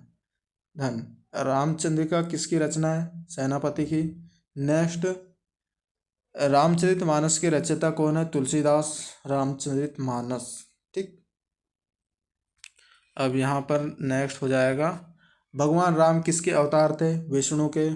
रामायण के प्रथम खंड का क्या नाम है? बालकांड, ठीक। नेक्स्ट, रामचरितमानस के किस कांड में हनुमान के पराक्रम का वर्णन है? सुंदरकांड। नेक्स्ट, राम कथा का मूल आधार क्या है? वाल्मीकि रामायण। नेक्स्ट, भावार्थ रामायण किसने लिखी थी? एकनाथ ने। नेक्स्ट यहाँ पर आ जाता है, कंब रामायण किस भाषा का काव्य है? वेरी इंपॉर्टेंट क्वेश्चन, तमिल, ठीक। अगला यहाँ पर प्रश्न देखेंगे, फटाफट नॉन स्टॉप। पौचरीव किसकी कृति है? स्वयंभू, ठीक। दुनिया का आदि कवि किसे माना जाता है? वाल्मीकि को। नेक्स्ट, चंपू रामायण के रचनाकार का नाम क्या था? परमार भोज। नेक्स्ट, वाल्मीकि रामायण किस भाषा में रचित है? संस्कृत। नेक्स्ट, साहित्य मीमांसकों ने उत्साह के कितने भेद बताए? 3। नेक्स्ट, भारत की विविधता के सबसे बड़ा लक्षण है हमारी भाषा। नेक्स्ट, किसकी मान्यता है कि राम कथा का कोई सीमांत नहीं है? गोस्वामी तुलसीदास जी का, ठीक। अगला यहाँ पर देखेंगे, श्री राम संबंधित विभिन्न कथाओं में उनके किस रूप का चित्रण किया गया है? मर्यादा रूप। नेक्स्ट, लेखक ने राम के साथ किसकी अन्य निष्ठा का उल्लेख किया? सबरी की। नेक्स्ट, रामायण को किस काव्य के रूप में रखा गया? महाकाव्य, ठीक। भारत के चरित्र को कैसा बताया गया? त्याग व तप की मिसाल के रूप में, ठीक। अगला यहाँ पर प्रश्न देखेंगे, मर्यादा पुरुषोत्तम राम के गुण हैं? उपयुक्त सभी। राम का संपूर्ण चारित्रिक वैशिष्ट्य किसके संवाद से प्राप्त होता है? नारद वाल्मीकि संवाद। नेक्स्ट, किस कवि ने बांग्ला भाषा में राम कथा लिखी? कृतिवास। नेक्स्ट, राम के बिना हिंदू जीवन नीरस है, फीका है, यह कथन किसका है? सूर्यकांत त्रिपाठी निराला। नेक्स्ट, रामायण का अंतिम कांड कौन सा है? उत्तरकांड, राम की शक्ति पूजा कविता किसने लिखी? रामधारी सिंह दिनकर। अगले प्रश्न की ओर यहाँ पर बढ़ेंगे। राम कथा की मिति जग माही किसने कहा? सूरज ने सॉरी सूरदास जी ने। स्वयंभू ने पौचरियु किस भाषा में लिखी थी? पाली में। नेक्स्ट, गुरु गोविंद सिंह ने रामावतार किस सन में लिखी? तो 1698 में। नेक्स्ट, राम कथा का आदिम स्रोत क्या है? वैदिक शक्ति। नेक्स्ट, महर्षि वाल्मीकि द्वारा रचित रामायण किस भाषा में है? संस्कृत में। नेक्स्ट, आनंद रामायण के रचयिता हैं? इनमें से कोई नहीं। राम विवाह के रचयिता हैं? इनमें से कोई नहीं। नेक्स्ट, कथा रामायण की रचना किस भाषा में है? मराठी में। अगले प्रश्न की ओर यहाँ पर बढ़ेंगे फटाफट। किस मुगल बादशाह ने रामायण को फारसी अनुवाद कराया? अकबर ने। नेक्स्ट, भगवान राम के बारे में किस महर्षि ने सर्वश्रेष्ठ ग्रंथ लिखा? करेक्ट आंसर इसका आ जाएगा हमारा महर्षि वाल्मीकि। तेलुगु भाषा में कौन सा ग्रंथ लिखा गया था? इनमें से कोई नहीं। राम को पंपा सरोवर का मार्ग किसने बताया था? सुग्रीव ने। नेक्स्ट, अग्रदास किस प्रकार के भक्त थे? मर्यादावादी। नेक्स्ट, परमहंस सम अल्पकाल में सब सुख पाए। Option A correct answer. Next यहाँ पर विकल्प की बात करेंगे। स्वयंभू ने पौचरित किस भाषा में लिखा है? प्राकृत। नेक्स्ट, वाल्मीकि रामायण में कितने श्लोक हैं? 25,000। नेक्स्ट, अहि रावण और मही रावण का रावण से संबंध था, भाई का। नेक्स्ट, श्री रंगनाथ रामायण किस भाषा में लिखी गई? तेलुगु में। नेक्स्ट, रामकथा पर आधारित पहला महाकाव्य कौन सा है? रामायण है। अगले प्रश्न, रामायण की रचना मूल रूप से किसने की थी? वाल्मीकि ने। नेक्स्ट, मूल रामायण प्रथम की रचना किस भाषा में है? संस्कृत में। नेक्स्ट, रामचरितमानस किस भाषा में लिखी है? अवधी भाषा में। चलिए भाई, अब अगले प्रश्न की ओर यहाँ पर बढ़ते हैं। रामचरितमानस के प्रथम कांड का नाम क्या था? बालक का कांड। बाल कांड है। ठीक, पढ़ने में तो मुझे इसी में दिक्कत हो रही है। तमिल भाषा में कंब रामायण किसने लिखा? कंबन ने। नेक्स्ट, कंब रामायण विश्व साहित्य में उत्तम कृति है। श्री VVS अय्यर। नेक्स्ट, भारतीय वाङ्मय में आदि कवि किसे कहा गया? वाल्मीकि को। पद्म पुराण का संबंध किस धर्म से है? जैन से। नेक्स्ट, कृतिवास रामायण किस भाषा में रचित है? तमिल में। नेक्स्ट, श्री राम पंचारी किस रचना का दूसरा नाम है? कृतिवास। ठीक, अगले प्रश्न की ओर यहाँ पर बढ़ जाते हैं हम लोग। रामायण किस युग से संबंधित है? आधुनिक युग से। हिंदी में साकेत महाकाव्य की रचना किसने की? मैथिली शरण गुप्त ने। नेक्स्ट, राम शब्द की उत्पत्ति है रम धातु में गच्छ प्रत्यय। ठीक, अगले प्रश्न की ओर यहाँ पर। बुद्धि द्वारा पूर्ण रूप से निश्चित की हुई व्यापार परंपरा का नाम ही प्रयत्न है। Option D correct answer. निम्न में से कौन सा रामचरित मानस के कांड है? उपयुक्त सभी। नेक्स्ट, उस जंगल का नाम बताइए जहां भगवान राम, लक्ष्मण और देवी सीता वनवास के दौरान रुके थे। दंडकारण्य। नेक्स्ट, किस वेद ने भगवान राम को लक्ष्मण के प्राण बचाने के लिए संजीवनी बूटी के बारे में बताया? क्या सुसेन ने। ठीक, नेक्स्ट, भगवान राम ने लंका पर चढ़ाई के सिलसिले में कौन सा पर्वत पार किया था? ऋषयमुख पर्वत। ठीक, अगले प्रश्न की ओर यहाँ पर बढ़ेंगे हम। ठीक, महाभारत के किस अध्याय पर्व में रामायण का वर्णन है? आरव्य पर्व। किस भाषा में कितनी रामायण लिखी गई? इस संबंध में निम्न में से कौन सा कथन सत्य है?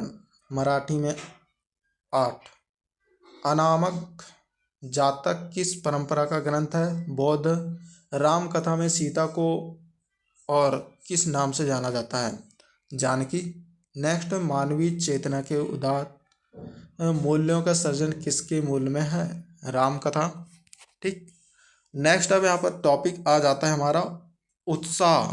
ठीक है, चूँकि उत्साह भावमूलक निबंध है, चूँकि आचार्य रामचंद्र शुक्ल के द्वारा यहाँ पर लिखा गया है। ठीक, जो निबंधकार हैं उत्साह के वो आचार्य रामचंद्र शुक्ल हैं। ठीक, देखेंगे हम पहला प्रश्न। उत्साह की अभिव्यक्ति होती है बात बात करते समय। आचार्य रामचंद्र शुक्ल का निबंध है उत्साह। ठीक, नेक्स्ट उत्साह निबंध की भाषा है, खड़ी बोली का प्रयोग किया गया है इसमें। नेक्स्ट आता है इनमें कौन आचार्य शुक्ल का निबंध नहीं है।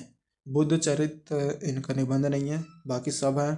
लज्जा, उत्साह, करुणा, ये सब आचार्य रामचंद्र शुक्ल जी की रचनाएं हैं, निबंध है। ठीक, नेक्स्ट दिनकर की ज्ञानपीठ पुरस्कार से सम्मानित रचना है उर्वशी। ठीक, वेरी इंपॉर्टेंट क्वेश्चन आ जाता है 6 नंबर का। उत्साह निबंध के लेखक कौन है, देख लीजिए। ये लेखक तो आपको पूछता ही है, या रचयिता कौन है या कवि कौन है, सबका पूछेगा, तैयार आपको कर लेना है। उत्साह निबंध के लेखक है रामचंद्र शुक्ल जी हमारे।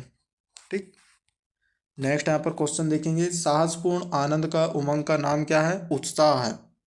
ठीक, नेक्स्ट यहाँ पर क्वेश्चन की बात करेंगे, चिंतामणि किस तरह के निबंधों का संग्रह है, निबंधात्मक। नेक्स्ट इनमें से उत्साह का प्रकार कौन सा नहीं है, युद्ध वीरता। उत्साह निबंध किस मनोविकार पर आधारित है, आनंद पर। नेक्स्ट सच्चा उत्साही कौन है, कर्म सौंदर्य के कर्म को जानकर तत्पर दिखाने वाला को। आप उत्साह के बीच संचारित होने वाले किस गुण को प्रधान मानते हैं, साहस को। नेक्स्ट प्रश्न देखेंगे, उत्साह नाम के आनंद का नित्य लक्ष्य क्या है, तो आनंदपूर्ण हंसी। नेक्स्ट उत्साही दुखी क्यों नहीं रहते, उपयुक्त सभी करेक्ट आंसर। उत्साह के कितने भेद हैं, 3 भेद हैं, बताओ। नेक्स्ट उत्साह नामक निबंध किस संग्रह से लिया गया है, चिंतामणि भाग 1 से, पार्ट 1 से लिया गया है। ठीक, नेक्स्ट यहाँ पर देखने वाले हैं, उत्साह गद्य की कौन सी विधा है, निबंध है। जो उत्साह है एक प्रकार का निबंध है। ठीक, नेक्स्ट आचार्य शुक्ल ने पृथ्वीराज रासो को किस काव्य की संज्ञा दी थी, खंड काव्य। रामचंद्र शुक्ल का संबंध किस बोली से, खड़ी बोली। शुक्ल जी के मनोवैज्ञानिक निबंध किस पत्रिका में प्रकाशित हुए, माधुरी में। शुक्ल जी ने प्रथम कविता किसे माना है, चंद बरदाई। ठीक, पृथ्वीराज रासो की रचना है चंद बरदाई। नेक्स्ट यहाँ पर देखेंगे,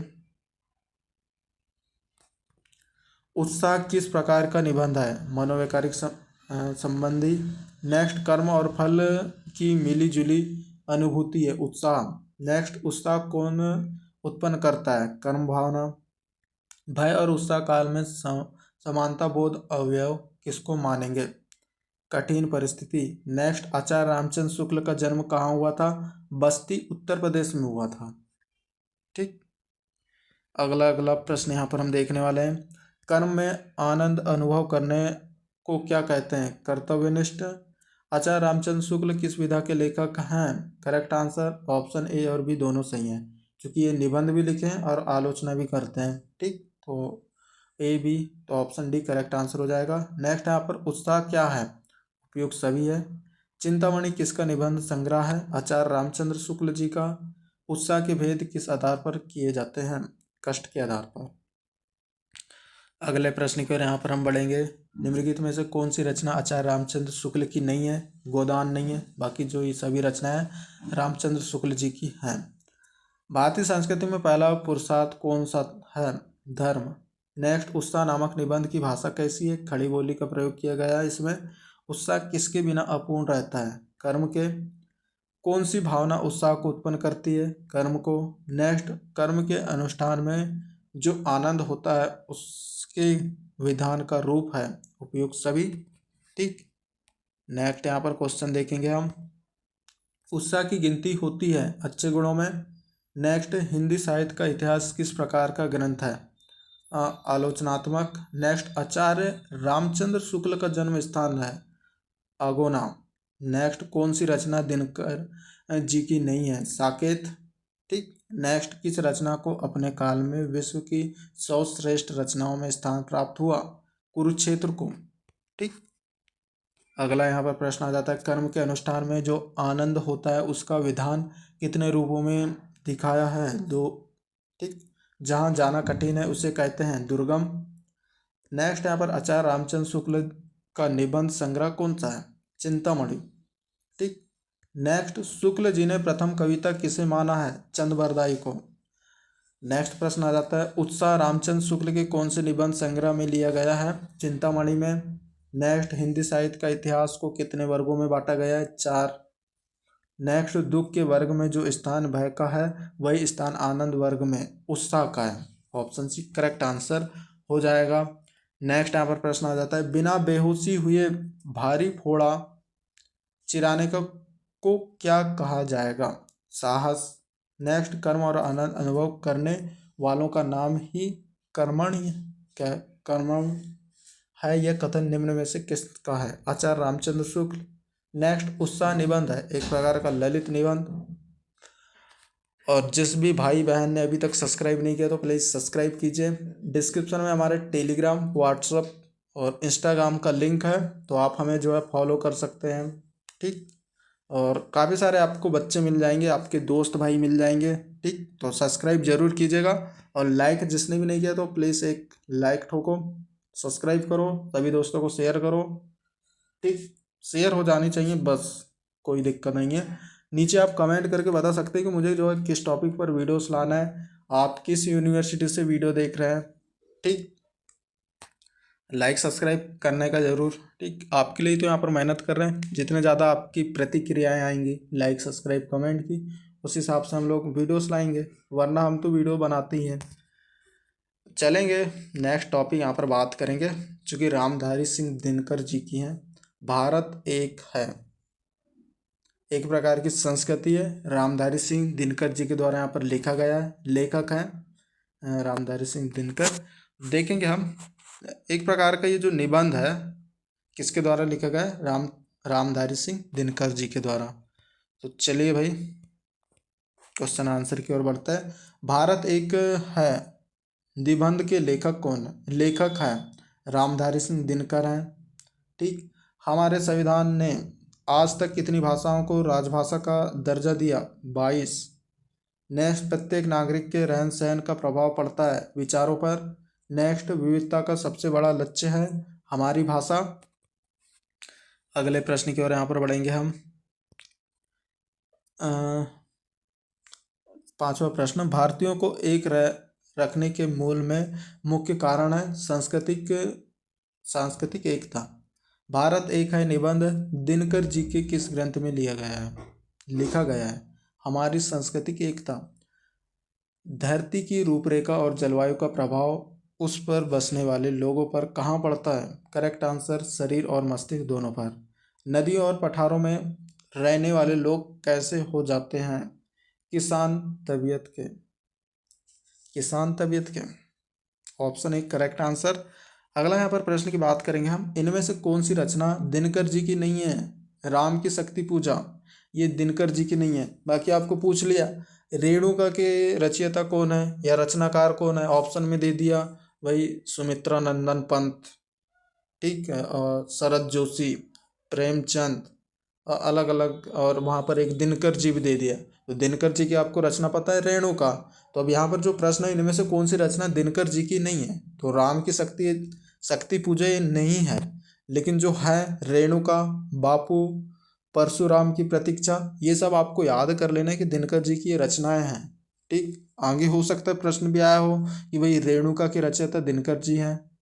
ठीक। रेणुका के रचयिता कौन है, या बापू के रचयिता कौन है, परशुराम की प्रतीक्षा इसके रचयिता कौन है, इस टाइप का। तो मैं बता दे रहा हूँ, बाकी आपको पढ़ना है पढ़ो, नहीं पढ़ना है तो मैं कुछ नहीं कर सकता। ठीक। मैं बाकी अपने हिसाब से बता रहा हूँ आपको। कौन सी लिपि को छोड़कर भारत की अन्य सभी लिपियों की वर्णमाला एक ही है? फारसी। भारत एक है पाठ किस विषय का बोध कराता है? संस्कृति का। नेक्स्ट यहाँ पर देखेंगे, पाठ्य पुस्तक में रामधारी सिंह दिनकर की रचना का क्या शीर्षक है? भारत एक है। नेक्स्ट, दिनकर का अर्थ है सूर्य है। नेक्स्ट, रामधारी सिंह दिनकर किस युग के कवि हैं? छायावादोत्तर काल के।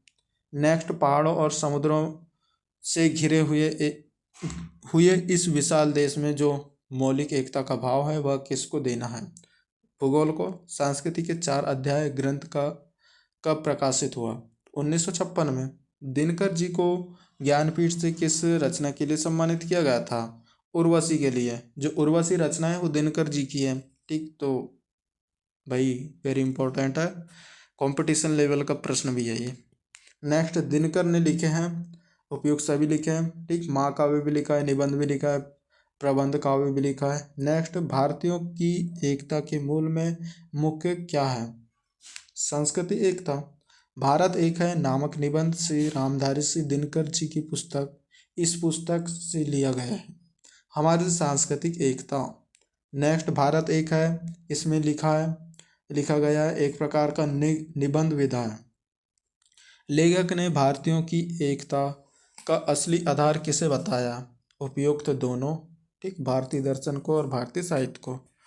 अगला यहाँ पर प्रश्न देखेंगे 23 नंबर का। दिनकर का जन्म कहाँ हुआ? स्थान का नाम सिमरिया में हुआ था। दिनकर का महाकाव्य कौन सा है? उर्वशी है। भारत सरकार ने दिनकर की स्मृति में डाक टिकट कब जारी किया? 1996 में। दिनकर जी किस विश्वविद्यालय के कुलपति रहे? ठीक, पटना विश्वविद्यालय के कुलपति थे। ठीक, अगला यहाँ पर बात हम करेंगे, दिनकर की रचनाओं में किस वाद का प्रभाव देखने को मिलता है? प्रयोगवाद। दिनकर जी को साहित्य अकादमी पुरस्कार किस सन में मिला? 1959 में। नेक्स्ट, स्वतंत्रता के पश्चात दिनकर जी को किस नाम से जाना गया? राष्ट्रकवि के नाम से। नेक्स्ट, दिनकर जी का प्रबंध काव्य है उर्वशी। नेक्स्ट, नई राष्ट्रीय नीति शिक्षा नीति कब से लागू हुई थी? 29 जून 2022 से, 20 से 29 जून 2020 से। ठीक, नेक्स्ट यहाँ पर जैसा नहीं तो पहले क्या होता था, मान लो आप बीएससी कर रहे हो तो आपको ये लोचा आता ही नहीं, माइनर मेजर ओपन इलेक्टिव ये सब नहीं आता, ओनली फाउंडेशन कोर्स रहता और दे देता बॉटनी जूलॉजी केमिस्ट्री या फिजिक्स मैथ दे देता। ये नहीं कि मेजर में आपको वो सब्जेक्ट पढ़ना है, माइनर में वो पढ़ना है, इलेक्टिव क्या कहते हैं ओपन इलेक्टिव में वो पढ़ना है, ये सब चीज़ें नहीं आती। ठीक, ये नई शिक्षा नीति जब आई है तो ये सब वो है। कृष्णा नदी से लेकर कुमारी अंतरिक्ष का भाग किस तरह का दिखता है? महाद्वीप जैसा। नेक्स्ट, विविधता का सबसे बड़ा लक्ष्य लेखक ने किसको माना? भाषा भेद, जिसके कारण हम आपस में अजनबी जैसे जाते हैं, यह राष्ट्रीय एकता की बाधित करता है। अगला यहाँ पर जो प्रश्न है वो है हमारा, भारत एक है किस प्रकार की रचना है? निबंध है। नेक्स्ट, दिनकर को किस महाकाव्य के लिए ज्ञानपीठ पुरस्कार मिला था? करेक्ट आंसर इसका हो जाएगा उर्वशी के लिए। भारत एक है किस निबंध संग्रह में है? हमारी संस्कृति की एकता, क्योंकि यहाँ पर सभी जो विकल्प हैं वो गलत है, हमारी संस्कृति एकता इसका करेक्ट आंसर हो जाएगा। नेक्स्ट, निम्नलिखित रचनाओं में दिनकर जी की रचना कौन सी है? भारत एक है। नेक्स्ट है, भारतीयों को एकता में बांधने का मुख्य सूत्र क्या है? सांस्कृतिक एकता। पहाड़ और रेगिस्तान में बसने वाले लोग होते हैं आज़ाद तबीयत। नेक्स्ट, निम्नलिखित में से कौन सी रचना दिनकर जी की नहीं है? मधुशाला। ठीक, और भाई यहाँ पर देखेंगे संस्कृति के 4 अध्याय किसकी रचना है? रामधारी सिंह दिनकर की। रामधारी सिंह दिनकर का जन्म कब हुआ था? 24 सितंबर 1908 में। कौन सी रचना रामधारी सिंह दिनकर की है? परशुराम की प्रतीक्षा।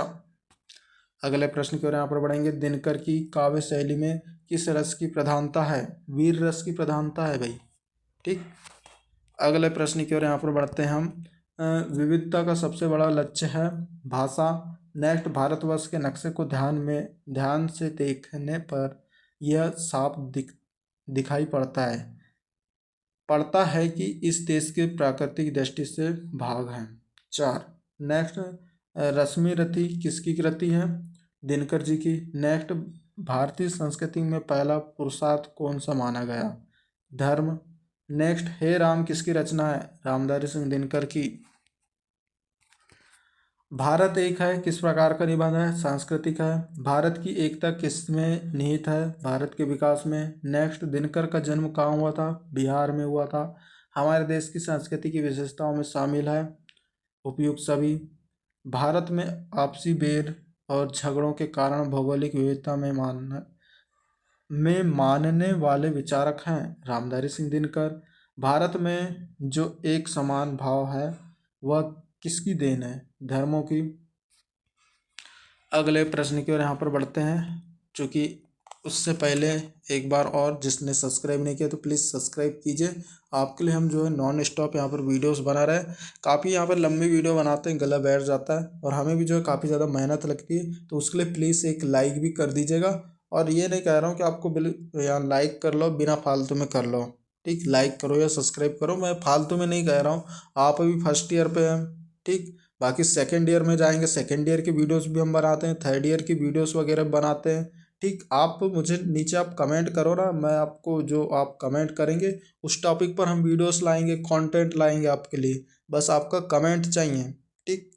बाकी मेहनत तो हम कर ही रहे हैं। बाकी वीडियोस पूरी आप देख ही लीजिए और देख ही रहे हैं कितनी बड़ी बड़ी वीडियोस बनी हुई है। और बिल्कुल मैं लगातार आपके लिए वीडियोस लाते ही रह रहा हूँ, ठीक है। मतलब जो है वीडियो काट पीट नहीं कर रहा हूँ, पार्ट पार्ट में मैं बना सकता था कि भाई एक टॉपिक का एक पार्ट बना लूँ, दूसरे टॉपिक का दूसरा पार्ट, लेकिन आपको ही दिक्कत जाती, ठीक।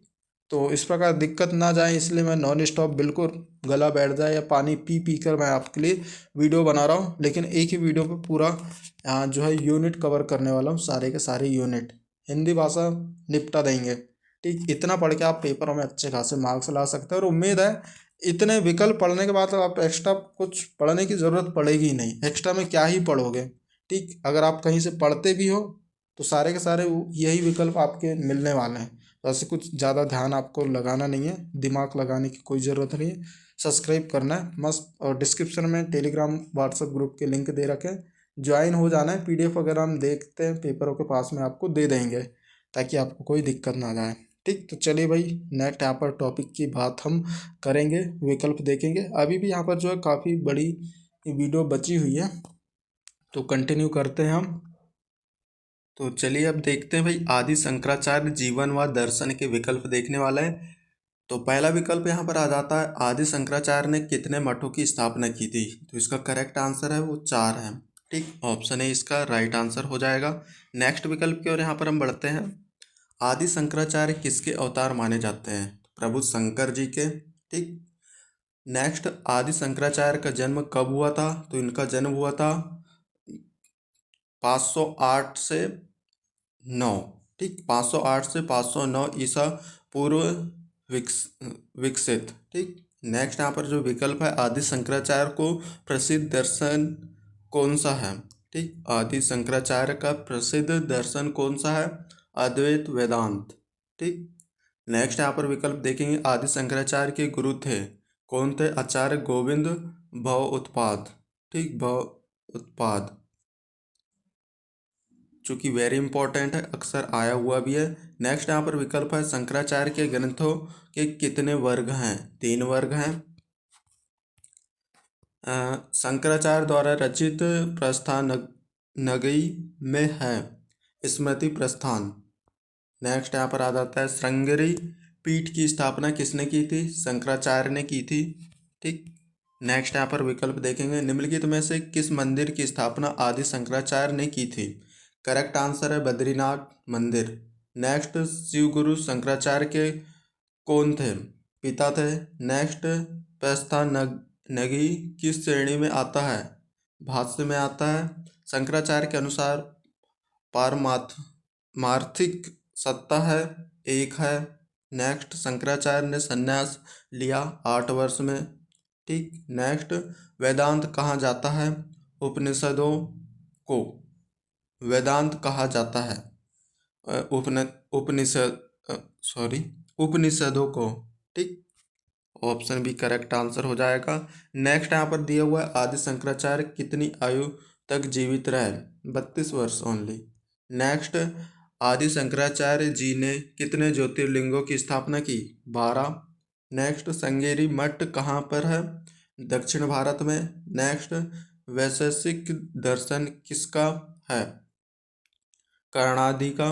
नेक्स्ट, शंकराचार्य ने माँ को अद्वैत दर्शन समझाने के लिए किस ग्रंथ की रचना की? तत्वबोध, ठीक। अगले प्रश्न की ओर यहाँ पर बढ़ते हैं हम। आदि शंकराचार्य द्वारा स्थापित श्रृंगेरी शारदा पीठ की स्थापना किस वेद के आधार पर की गई? ऋग्वेद के अनुसार। नेक्स्ट यहाँ पर आ जाता है, शंकराचार्य ने वेदांत के किस सिद्धांत का प्रतिपादन किया? अद्वैतवाद। ठीक। ज्योतिपीठ पीठम का निर्माण आदि शंकराचार्य ने इस वेद के आधार पर किया था, ऋग्वेद के आधार पर। नेक्स्ट, शंकराचार्य का जन्म स्थान है, वेरी इंपॉर्टेंट, केरल। ठीक। नेक्स्ट यहाँ पर आ जाता है, आदि शंकराचार्य का जन्म दक्षिण भारत के किस गांव में हुआ था? तो इसका करेक्ट आंसर है कालपी। ठीक। चूंकि यहाँ पर सभी ऑप्शन गलत हैं तो यहाँ पर मैंने आंसर लिख दिए कालपी। नेक्स्ट, आदि शंकर के नाम के आगे कौन सा पवित्र विश्लेषण स्वतः जुड़ गया? भगवान। ठीक। अगले प्रश्न की ओर यहाँ पर हम बढ़ते हैं। आदि शंकराचार्य ने मात्र 8 वर्ष के वय में किसका अध्ययन पूरा किया था? चारों वेदों का, वेदांगों का। ठीक। आदि शंकर जिस विचार के पुरस्कर्ता थे, ब्राह्मी के अद्वैत विचारधारा। नेक्स्ट, शंकराचार्य के अनुसार परमात्मा किस रूप में विद्यमान रहते हैं? सगुण और निर्गुण रूप में। नेक्स्ट आ जाता है, ओम अहम ब्राह्मी ज्ञान से सुप्रतिष्ठित हो जाओ, किसने कहा? शंकराचार्य ने शिष्य से कहा। अद्वैत सिद्धांत के प्रवर्तक दार्शनिक हैं आदि शंकराचार्य। अगले प्रश्न की ओर यहाँ पर बढ़ेंगे। ब्रह्मसूत्र भाष्य के रचनाकार का नाम क्या था? आदि शंकराचार्य था। नेक्स्ट, आश्रम व्यवस्था कितने प्रकार की है? 5 प्रकार की। नेक्स्ट यहाँ पर आ जाता है, सही युग में बनाई है, तो देखेंगे हम, तो इसका यहाँ पर जो करेक्ट आंसर हो जाएगा ऑप्शन बी हो जाएगा, साकेत। तो साकेत के लिए आएगा, साकेत की जो रचना है मैथिली शरण गुप्त है। नेक्स्ट यहाँ पर भारत एक है, तो ये इसका करेक्ट आंसर ये जो है दिनकर जी इसके रचयिता हैं। वहीं पर जो शरद जोशी आता है, ठीक, शरद जोशी, ये इसकी बात करें तो शरद जोशी व्यंग्यकार थे, और प्रेमचंद जी जो जाने जाते हैं वो उपन्यासकार के नाम से जाने जाते हैं। तो ऑप्शन बी करेक्ट आंसर यहाँ पर हो जाएगा। ठीक। तो ये सभी इनकी रचनाएं हैं, तो उन्हीं से यहाँ पर विकल्प बन गया। चूँकि मैं आपको पहले ही विकल्प में बताया था कि आपको सभी इनकी जो रचनाएं दी हुई हैं यहाँ पर, वो आपको तैयार कर लेना है। ठीक। वहीं से विकल्प बन जाते हैं। यहीं पर नेक्स्ट यहाँ पर आ जाता है मातृभूमि। ठीक। सही युग्मन बनाइए, तो मातृभूमि का 1 व 2। ठीक। तो मातृभूमि का यहाँ पर आना चाहिए शरद जोशी। ठीक। और जीप पर सवार इल्लिया, इसका करेक्ट आंसर यहाँ पर हो जाएगा जीप पर सवार इल्लिया किसका? ये है शरद जोशी की। मातृभूमि मैथिली शरण गुप्त आना चाहिए, और जीप पर सवार इल्लिया शरद जोशी। और भारत एक है, ये भी शरद जोशी की है। उत्साह मैथिली शरण गुप्त की है। ठीक। 1 व दोनों, पता नहीं यहाँ विकल्प क्या दिया है, देख लेना आप, रचनाएं मैंने आपको पहले बताया हुआ है, सही जोड़ी मिला लेना। नेक्स्ट, आदि शंकराचार्य जी को किस आयु में सभी ग्रंथों का ज्ञान हो गया था? 16 वर्ष की आयु में। ठीक। जो शरीर, इंद्रियों, मन, बुद्धि से बिल्कुल अलग होती है वह क्या है? आत्मा। अगले विकल्प की ओर यहाँ पर बढ़ते हैं हम। ठीक। आचार्य शंकर किस मत के अनुयायी थे? शैव मत। नेक्स्ट, ब्रह्मसूत्र के रचयिता कौन थे? आदि शंकर। नेक्स्ट, आदि शंकराचार्य ने कितने पीठों की स्थापना की? 4। नेक्स्ट, भारतीय परंपरा और सनातन वैदिक धर्म के प्रचारक के नाम से कौन विख्यात हैं? शंकराचार्य। ठीक। नेक्स्ट यहाँ पर विकल्प देखेंगे हम। नर्मदा कष्टकम स्रोत के रचनाकार हैं शंकराचार्य। बृहस्पति जमुनिध्या किसका सिद्धांत वाक्य है? आदि शंकराचार्य का। पहल किस ऋषि ने विंध्याचल क्षेत्र को पार करके दक्षिण के लोगों को अपना संदेश सुनाया था? अगस्त। नेक्स्ट, रामावतार चरित किस भाषा की रामायण है? तमिल। लोकपाल दर्शन किससे संबंधित है? चारवाक। नेक्स्ट यहाँ पर दिया है आदि शंकराचार्य ने 16 वर्ष की आयु में किस ग्रंथ पर भाव्य लिखा था? ब्रह्मसूत्र पर। अगला यहाँ पर विकल्प देखेंगे हम। स्वयंभू ने पौम चरियु किस भाषा में लिखा? करेक्ट आंसर अपभ्रंश। नेक्स्ट, शंकराचार्य ने कितने वर्ष की उम्र में गृह त्याग किया? 8 वर्ष की उम्र में। नेक्स्ट, शंकराचार्य के पिता का नाम क्या था? शिवगुरु था। नेक्स्ट, शंकराचार्य द्वारा स्थापित गोवर्धन मठ कहाँ है? पुरी में है। नेक्स्ट, शंकराचार्य की माता का नाम क्या था? आयरमवा देवी। नेक्स्ट, आदि शंकराचार्य ने कनकधरा स्रोत में किसकी स्तुति की है? माँ लक्ष्मी की। ठीक, चूंकि ये सभी ऑप्शन गलत हैं, माँ लक्ष्मी इसका करेक्ट आंसर यहाँ पर हो जाएगा। अगले विकल्प की ओर यहाँ पर बढ़ते हैं। शंकराचार्य ने किस मठ में ऋग्वेद के अध्ययन का विधान किया था? शारदा मठ का। नेक्स्ट, श्री शंकराचार्य को इनमें से कौन सा सम्मान प्राप्त हुआ? आदि गुरु का। नेक्स्ट, शंकराचार्य के अनुसार परमात्मा किस रूप में विद्यमान रहते हैं? सगुण और निर्गुण दोनों रूप में विद्यमान रहते हैं। ठीक, अगला यहाँ पर आ जाता है पर्यावरण, चूँकि ये आ जाता है व्याकरण से, हिंदी व्याकरण से।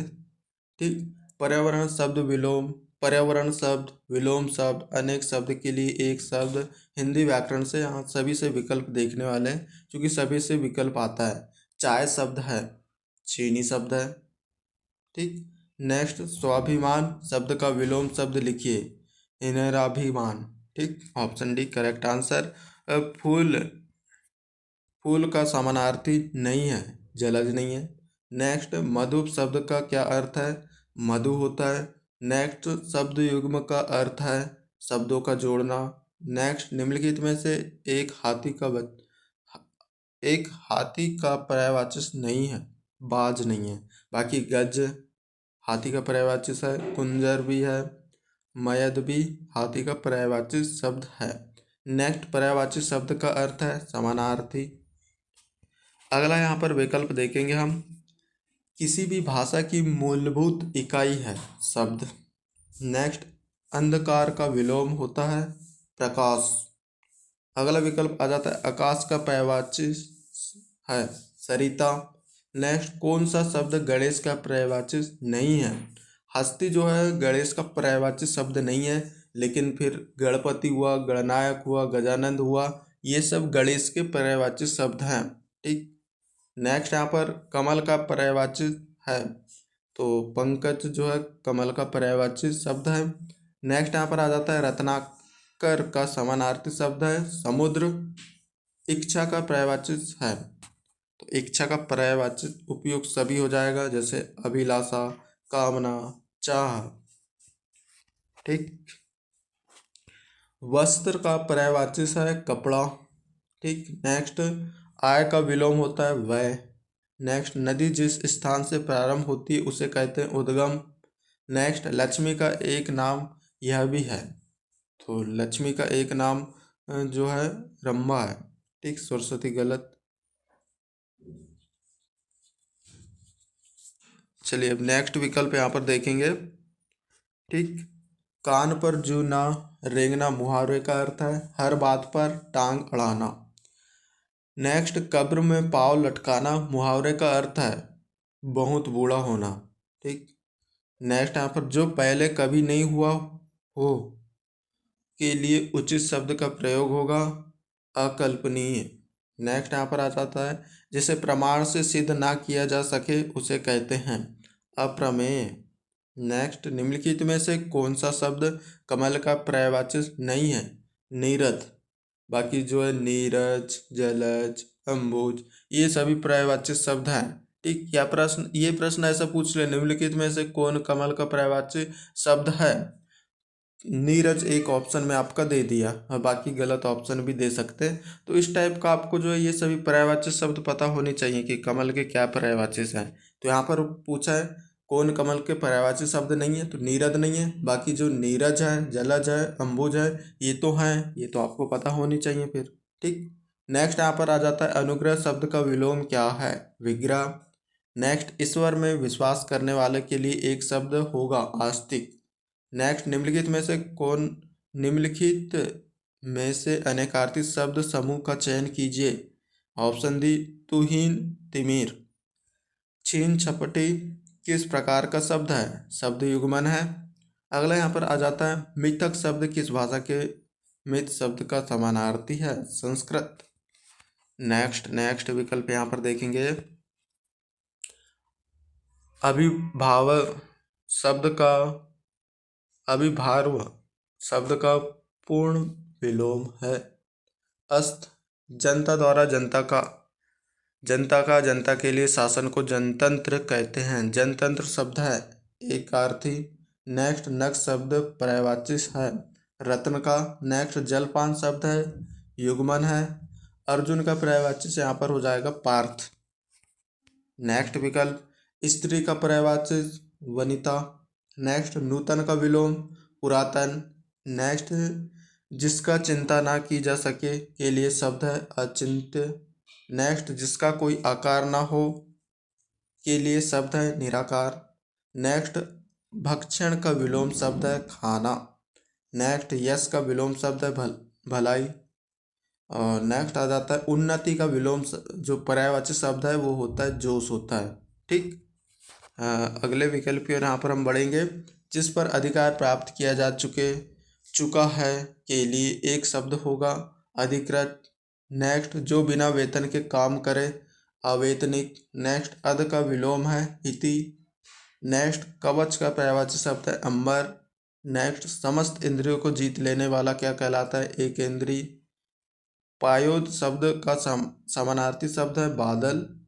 आँख का पर्यायवाची नहीं है, जो आँख का पर्यायवाची शब्द नहीं है प्रज्ञा छच्चु। ठीक। बाकी चक दृढ़ अंबर ये सभी आँख के पर्यायवाची शब्द हैं। नेक्स्ट यहाँ पर देखेंगे गणतंत्र शब्द का विलोम है राजतंत्र। नेक्स्ट यहाँ पर आ जाता है खंडन शब्द का विलोमार्थी है मंडन। ज्ञान शब्द का विलोम है अज्ञान। भविष्य में होने वाला के लिए एक शब्द चुनिए भावी।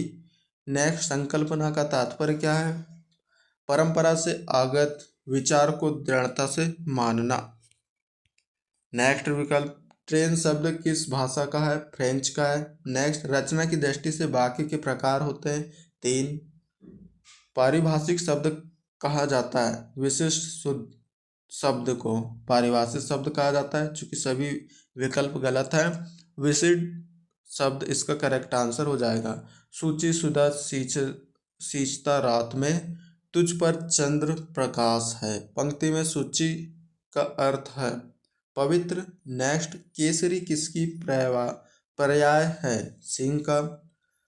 अमीन किसका पर्याय है? तो अमृत का है। नेक्स्ट विकल्प यहाँ पर आ जाता है क्षमता का विलोम दंड। सौदामिनी का अर्थ बताइए, तो बिजली। विभावरी का क्या अर्थ है? रात्रि। उत्थान का विलोम होता है पतन। उपलब्ध का विलोम होता है अनुपलब्ध। उन्मीलन का विपरीतार्थी होगा निर्मीलन। नेक्स्ट गृहस्थ का विलोम होगा संन्यास। अगले विकल्प की ओर यहाँ पर बढ़ेंगे वह स्त्री जिसका पति विदेश से लौटा हो आगत पति का। नेक्स्ट भगवान बुद्ध ने अपना पहला धर्मोपदेश कहाँ दिया? तो कहाँ दिया था इसने भाई? सारनाथ में। नेक्स्ट हिंदी को राष्ट्रभाषा कब घोषित किया गया? 14 दिसंबर को घोषित किया गया था। सभी ऑप्शन यहाँ पर गलत है, तो 14 दिसंबर इसका करेक्ट आंसर हो जाएगा। हिंदी को राष्ट्रभाषा 14 दिसंबर को घोषित किया। मनुष्यों के भावों की अभिव्यक्ति का माध्यम है भाषा। उत्तर प्रदेश की आंचलिक बोली कौन सी है? अवधी बोली जाती है उत्तर प्रदेश में आंचलिक क्षेत्र में। नेक्स्ट यहाँ पर आ जाता है भारत में बहुराष्ट्रीय कंपनियों की स्थापना होना किसका प्रभाव है? वैश्वीकरण। कौन सा अमृत का पर्यायवाची नहीं है? वारी। इच्छा का पर्यायवाची है उपरोक्त सभी। नेक्स्ट परस्पर विपरीत अर्थ व्यक्त करने वाले शब्द युग्मन कहलाते हैं। विपरीतार्थी शब्द ऋण शब्द का विलोम होता है, इनमें से कोई नहीं। जो कष्ट सहन कर सके वाक्य के लिए एक शब्द है, सहिष्णु। 2 बार जन्म लेने वाले के लिए एक शब्द है, द्विज। अगला विकल्प देखेंगे, अनुपम का पर्याय है अतुल। जो पहले कभी नहीं हुआ हो के लिए उच्च शब्द प्रयोग होगा, अभूतपूर्व।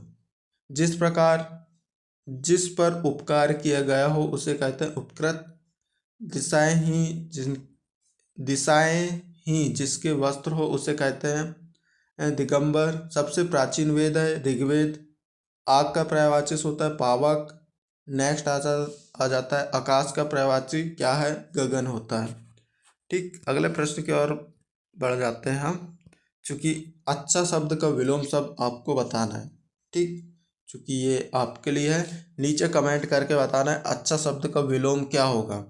और ये शब्द नहीं बनाना है तो धिक्कार है, आपका पढ़ने का कोई मतलब नहीं है। ठीक, तो अच्छा शब्द का विलोम क्या होता है, बुरा, नया, श्रेष्ठ, घटिया। ये नीचे आप मुझे कमेंट करके सभी के सभी आपको बताना है, ताकि पता तो चले इतने तक कि कौन वीडियो देखा है और किसको आंसर पता है इसका और कितना ज्ञान है। नेक्स्ट यहाँ पर आ जाता है 87। भला शब्द का विलोम क्या होगा, बुरा होगा। ठीक, तो अच्छा शब्द का जो विलोम है वो क्या होगा, वो आपको बताना है। कठोर शब्द का विलोम क्या है, कोमल होता है। नेक्स्ट ऊंचा का विलोम होगा नीचा। और जो काला शब्द का विलोम क्या है, उजाला, उजला। ठीक, तिमिर शब्द का विलोम है प्रकाश। याज्ञवल्क्य स्मृति में धर्म के कितने लक्षण हैं, 9। भाषा का मान्यकरण है विकल्पों में से एक का चयन। नेक्स्ट अहंकार शब्द का पर्यायवाची है गर्व। अग्नि का पर्यायवाची शब्द कौन सा है, अनल है। ठीक, नेक्स्ट यहाँ पर विकल्प देखेंगे। छोटा का विकल्प बड़ा हो जाएगा। आना का विलोम जाना। विदेश में रहने वाला, विदेशी। हवन में उपयोग में आने वाली लकड़ी, समधी। बुंदेली को कहते हैं बोली। अंग्रेजी भाषा है, अंग्रेजी भाषा क्या है, अंतर्राष्ट्रीय भाषा है। ठीक, इंटरनेशनल लैंग्वेज है। नेक्स्ट समानार्थी शब्द किसे कहते हैं, समान अर्थ के शब्द। अमृत का पर्यायवाची नहीं है, रस। बाकी पीयूष हुआ, सुधा हुआ, अमित हुआ, ये सभी अमृत के पर्यायवाची हैं। नेक्स्ट वर्णों के सार्थक मेल को कहते हैं, शब्द कहते हैं। वन का पर्यायवाची नहीं है, गवेषण। ललित का पर्यायवाची है बल्ली। नेक्स्ट यहाँ पर विकल्प दिया है, जंगल का विलोम शब्द है स्थावर। ठीक, नेक्स्ट यहाँ पर विकल्प देखेंगे। चूंकि 108 नंबर का स्थूल का विलोम शब्द है सूक्ष्म। प्रत्यय कितने प्रकार के होते हैं, 8। सारक शब्द है अनेकार्थी। असी शब्द का अर्थ है तलवार। हिरणी का पर्यायवाची है पारावत। नेक्स्ट यहाँ पर जो दिया है ये विलोम शब्दों की सही सूचना बनाई है। ठीक, तो इसका करेक्ट आंसर हो जाएगा ऑप्शन सी। तो अनुज का यहाँ पर आ जाएगा अनुज, अंग्रज, अग्रज हो जाएगा विलोम। उर्वर का यहाँ पर जो विलोम है वो है अनुर्वर। अनुराग का विलोम यहाँ पर हो जाएगा आपका विराग। और वह यहाँ पर शयन का विलोम हो जाएगा जागरण। नेक्स्ट यहाँ पर विकल्प देखेंगे। आवृत का विलोम शब्द है निवृत्त। इंद्र शब्द का पर्यायवाची है सुरेश।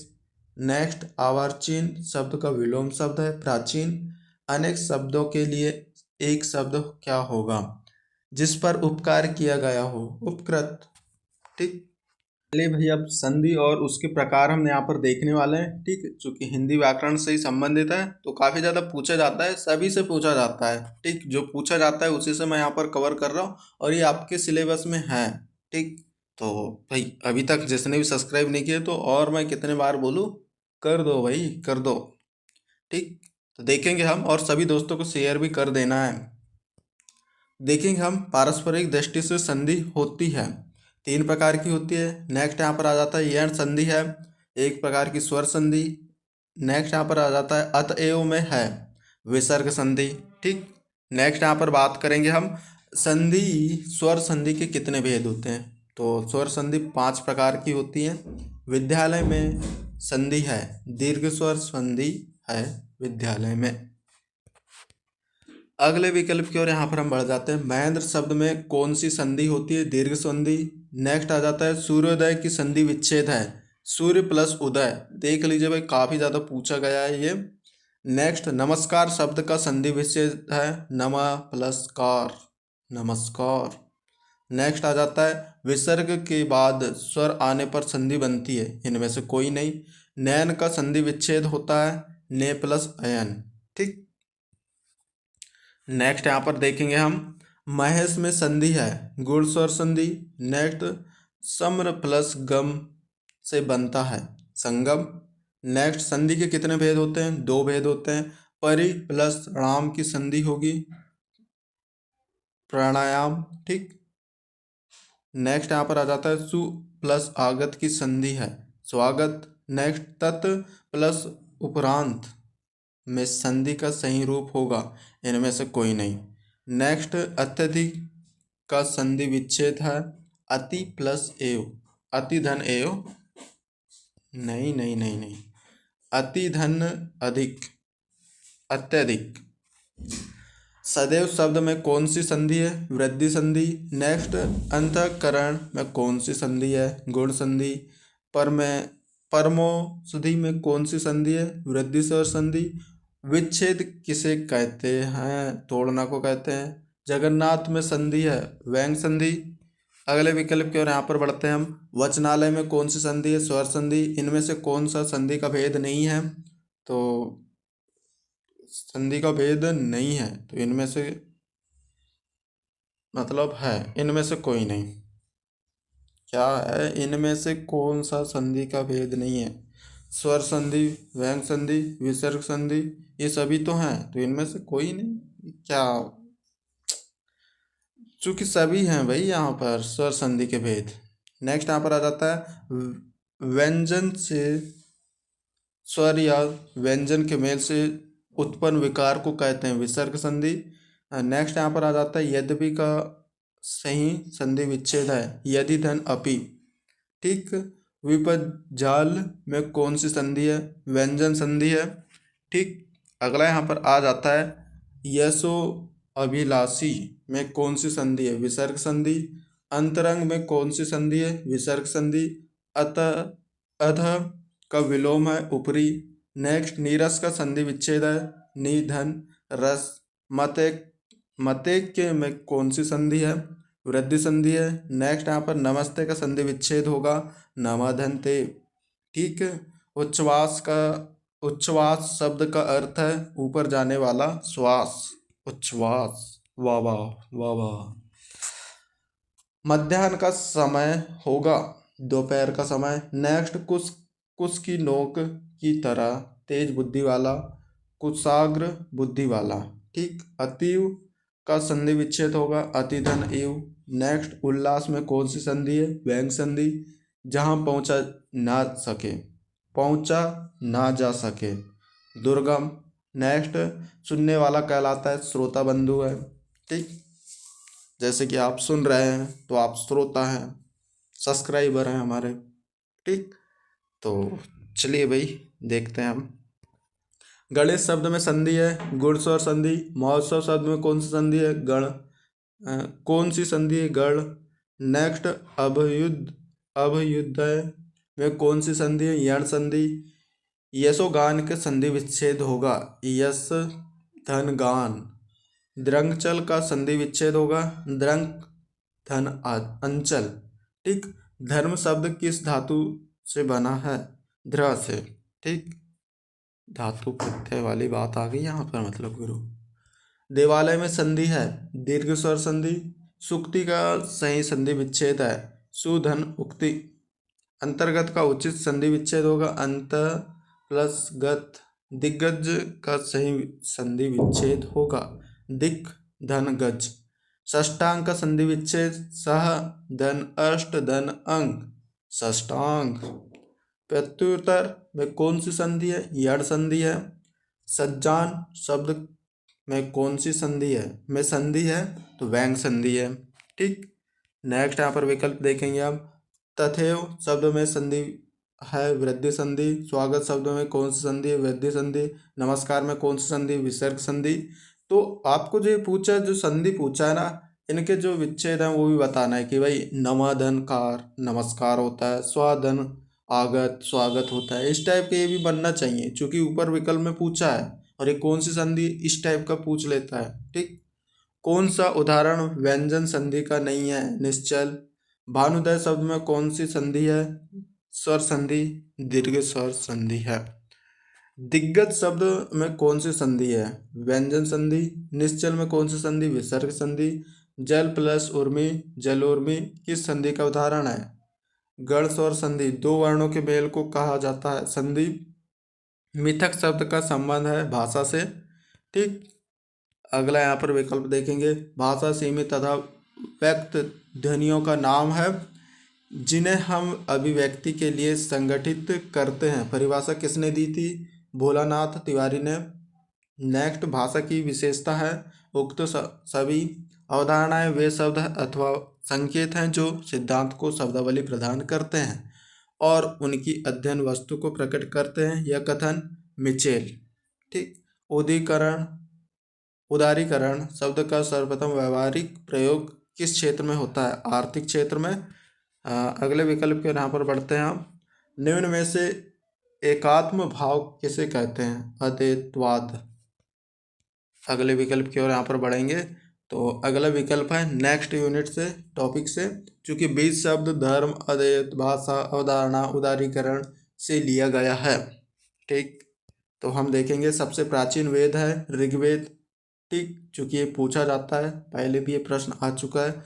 वेदों की व्याख्या के लिए इसके बाद इन ग्रंथों का निर्माण हुआ। उपनिषद का। जगत गुरु शंकराचार्य ने किस दर्शन का प्रचार प्रसार एवं व्याख्या की? वेदांत का। अष्टांग मार्ग निम्न धर्म से संबंधित है? हिंदू धर्म। अगला यहाँ पर बात कर लेते हैं। सभी धर्मों का मालिक एकता की सर्वाधिक प्रमुख आधार है नैतिक आचरण। ठीक। अगला यहाँ पर आ जाता है धर्म है शाश्वत तत्व। धर्म बनता है द्रव्य धातु से। नेक्स्ट, धर्म आध्यात्मिक शक्ति पर विश्वास है कहा है टायलर ने। नेक्स्ट, अलौकिक शक्तियों के प्रति दृष्टिकोण ही धर्म है कथन है अगबर्न तथा निमकाफ का। अद्वैत परमार्थ है कहा है गौड़पाद ने। ठीक। अब यहाँ पर जो अगला प्रश्न आ जाता है, भाषा के कितने वेद हैं? 3 वेद। धर्म होता है भावना प्रधान। उदारीकरण का संबंध है ए व बी दोनों से। Option C correct answer. भाषा शब्द का निर्माण किस धातु से हुआ है? भास से हुआ है। रेडियो माध्यम है श्रव्य का। भारत में गरीबी का मुख्य कारण है जनसंख्या वृद्धि। ठीक। तो भारत में जो गरीबी का कारण है बेहद जनसंख्या वृद्धि। ठीक। कई के 3 बच्चे हैं, 4 बच्चे हैं, 5 बच्चे हैं, इस कारण ये जो गरीबी है वो फैल जाती है। ठीक। तो सीमित हो 1 से 2 बच्चे बस। उदारीकरण का तात्पर्य है आर्थिक व्यवस्था। भारतीय अर्थव्यवस्था में बदलाव का श्रेय किसे दिया जाता है? केंद्रीकरण। नेक्स्ट, आचार्य शंकर के बचपन का नाम क्या था? शंकर था। संसार का प्राचीनतम ग्रंथ कौन सा है? वेद है। किस भाषा को अंतर्राष्ट्रीय भाषा कहा जाता है? अंग्रेजी भाषा को। हिंदी धर्म के अनुसार आश्रम की संख्या है 4। चलिए नेक्स्ट क्वेश्चन की ओर बढ़ेंगे। मनुष्य के भाव की अभिव्यक्ति का सख्त माध्यम है भाषा। नेक्स्ट, भाषा का मानकीकरण है विकल्पों में से एक का चयन। नेक्स्ट, शासन प्रशासन एक राज्यकाज की भाषा कहलाती है राजभाषा। राज्यभाषा। ठीक। Very important. अवधारणा का स्थान महत्वपूर्ण है सिद्धांत निर्माण की प्रक्रिया में। नेक्स्ट, अनुसंधान की प्रक्रिया में अवधारणा है परिवर्तनशील।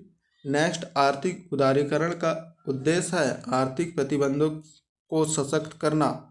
नेक्स्ट यहाँ पर आ जाता है आर्थिक उदारीकरण की प्रक्रिया में शामिल नहीं है सरकारीकरण। ठीक। अगले यहाँ पर विकल्प की ओर बढ़ते हैं। भारत में आर्थिक उदारीकरण का प्रारंभ कब हुआ था? सन 1991 में। धर्म के 10 लक्षणों का उल्लेख है श्रीमद् भगवत गीता में। किसी भी राष्ट्र के समस्त सरकारी कामकाज हेतु प्रयुक्त भाषा को कहते हैं राष्ट्रभाषा। अनावश्यक आर्थिक प्रतिबंधों को हटाकर उसे उदारीकरण बनाने की प्रक्रिया को कहते हैं आधुनिकीकरण। ठीक, अदेश शब्द एक बीज शब्द है। अद्वैत का संबंध निम्न विषय में से है, दर्शन शास्त्र से।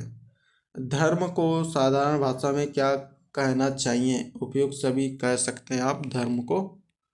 ठीक, नेक्स्ट यहाँ पर देखेंगे अद्वैत से क्या तात्पर्य है? जीव व ब्रह्म तत्वत्व एक है। संविधान के अनुसार भारत की राष्ट्रभाषा क्या नाम है? हिंदी। भाषा परिवर्तन की कितनी दिशाएं हैं? 5। भाषा की प्रथम इकाई क्या है? वाक्य। अगला प्रश्न, ज़कात किस धर्म से संबंधित है? इस्लाम से। त्रिपिटक किस धर्म से संबंधित है? बौद्ध धर्म से। बौद्ध धर्म किस धर्म के पतन के कारण संगठित हुआ? हिंदू। नेक्स्ट, ध्वन्यात्मक शब्दों द्वारा विचारों की अभिव्यक्ति का नाम भाषा है। किसने कहा? ये कहा था हेगर ने। अवधारणा के लिए आवश्यक है बुद्धि। हिंदू धर्म में ऋण कितने प्रकार के हैं? 5। अगला यहाँ पर देखेंगे हिंदी भाषा में साकेत महाकाव्य के रचनाकार है मैथिली शरण गुप्त। नेक्स्ट, संस्कृत भाषा में रघुवंशम नामक महाकाव्य किसने लिखा? कालिदास। भारतीय भाषाओं में रामकथा नामक पुस्तक के लेखक कौन है? गोस्वामी तुलसीदास। धर्म शब्द किस भाषा के रिलीज शब्द का शुद्ध रूपांतरण है? अंग्रेजी। भाषा विज्ञान के कौन कौन से प्रमुख अंग माने जाते हैं? ध्वनि विज्ञान, पद विज्ञान, वाक्य विज्ञान। अद्वैतवाद का संबंध निम्न में से है? वेदांत से। नेक्स्ट यहाँ पर विकल्प देखेंगे, भाषा की विशेषता नहीं है, भाषा व्यवहार द्वारा अर्जित नहीं की जाती। भाषा के कितने भेद होते हैं? 3 भेद। धर्म का अर्थ इनमें से क्या नहीं है? अन्याय नहीं है। महावीर के चिंतन के 3 महत्वपूर्ण तत्वों में से एक है सत्य। अगला यहाँ पर देखेंगे हम, चूंकि वस्तु सुहावो धम्मो जैन ग्रंथ प्रवचन सार के अनुसार इसका अर्थ है वस्तु का जो स्वभाव है वही धर्म है। नेक्स्ट, उदारीकरण की विशेषता नहीं है, व्यापारिक प्रतिबंधों का उन्मूलन। कॉन्सेप्ट ऑफ माइंड पुस्तक के लेखक कौन है? गिलबर्ट रेली। उदारीकरण के लाभ हैं जीडीपी तथा विकास दर में वृद्धि। उदारीकरण कब लागू हुआ? 24 जुलाई 1991 में। ठीक, अगला यहाँ पर विकल्प देखेंगे, अहम ब्राह्मी किस सिद्धांत से संबंधित है? अद्वैत। आविर्भाव शब्द का पूर्ण विलोम है तिरोभाव। विच्छेद किसे कहते हैं? तोड़ना। अद्वैतवाद का प्रवर्तक है शंकराचार्य। भारतीय संस्कृति में पहला पुरुषार्थ कौन सा है? काम। वेदों का सार माने जाते हैं उपनिषद। अगला यहाँ पर विकल्प देखेंगे, भाषा की तुलना में बोली का क्षेत्र होता है सीमित होता है। जब कोई बोली भौगोलिक विस्तार के कारण किसी प्रांत या उपप्रांत में प्रचलित हो जाती है तब वह कहलाती है उपबोली। धर्म का अर्थ है अर्जित श्रद्धा। सनातन धर्म कहा जाता है हिंदू धर्म को सनातन धर्म कहते हैं। बौद्ध धर्म के संस्थापक महात्मा बुद्ध हैं। इस्लाम धर्म के प्रवर्तक हजरत मोहम्मद साहब। सूफी शब्द का अर्थ है धार्मिक। मनुष्य अपने विचारों और भावों को के माध्यम से प्रकट करता है भाषा के माध्यम से। भाषा की परिभाषा भाषा का प्रारंभिक रूप है बोली है। अहिंसा परमो धर्मा किस धर्म का सूत्र है? जैन धर्म। ठीक, 4 आर्य सत्य किस धर्म के सिद्धांत हैं? बौद्ध धर्म के। जीसस किस धर्म के प्रतिस्थापक थे? ईसाई धर्म। उपनिषद किस धर्म से संबंधित है? वैदिक धर्म से। धर्म का मूल अर्थ जो सभी धार्मिक मतों में अंतर्निहित है वह क्या है? ईश्वर की अवधारणा। कौन से धर्म ने भारतीय भूमि पर जन्म नहीं लिया? पारसी। अवधारणा का आधार क्या है? अनुमान। नेक्स्ट यहाँ पर विकल्प देखेंगे, अवधारणा शब्द की ठीक व्याख्या कौन सा वाक्य कर रहा है? एक समान धारणा या विचार। भाषा क्या है? इसके संबंध में कौन सा कथन सही है? विचार करने का एक आवश्यक साधन। नेक्स्ट यहाँ पर विकल्प आ जाता है, वैदिक ग्रंथ की मूल भाषा कौन सी है? संस्कृत है। भाषा किस मूल चीज के बिना अर्थ नहीं दे सकती? व्याकरण के बिना। उदारीकरण, शब्द किस मुख्य क्षेत्र से संबंधित है? आर्थिक क्षेत्र से। भारत में मुक्त बाजार की अवधारणा आरंभ किस प्रक्रिया के साथ हुई? उदारीकरण की प्रक्रिया। उदारीकरण के संदर्भ में उपभोक्ता शब्द का अर्थ है सामान का उपभोग करने वाला। विविधता का सबसे बड़ा लक्षण क्या है? भाषा। नेक्स्ट यहाँ पर सही जोड़ा कौन सा है? तो यहाँ पर जो सही जोड़ा है, जिसका पार ना हो सके, अथाह। अंतर्देशीय का अर्थ है दो देशों के बीच का।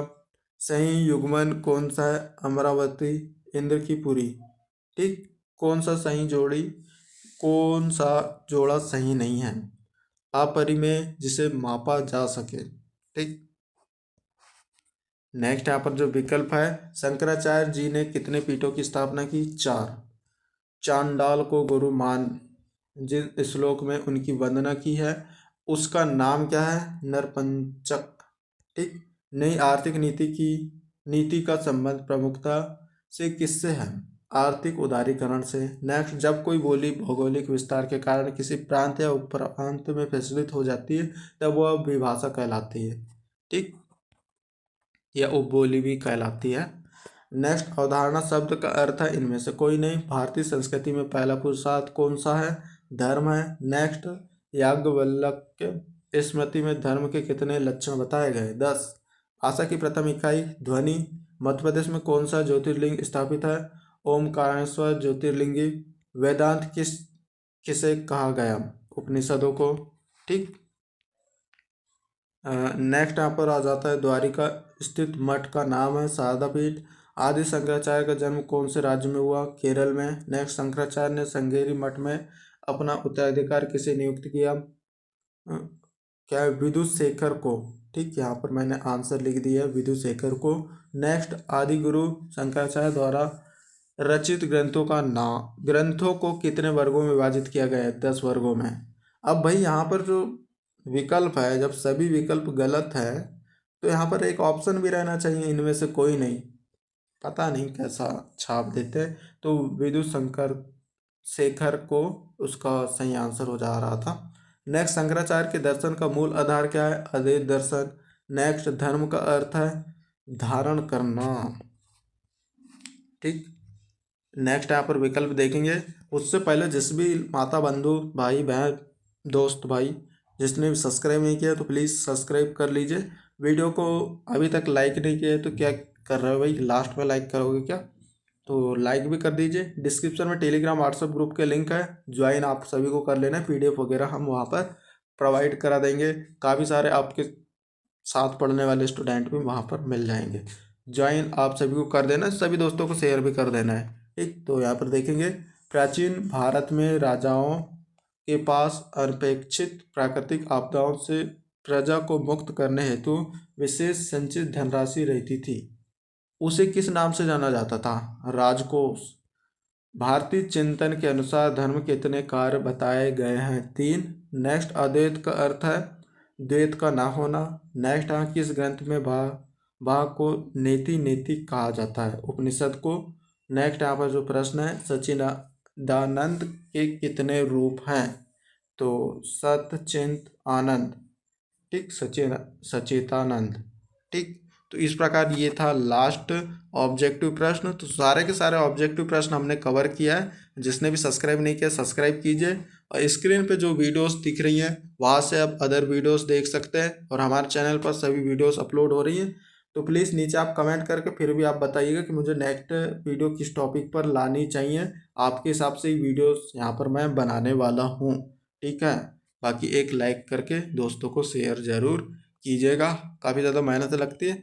चलिए, मैं अब यहाँ पर और ज़्यादा बकवास नहीं करूँगा, अपनी वाणी को यहीं विराम दूंगा। वैसी आवाज़ डाउन हो चुकी है। Bye, thank you.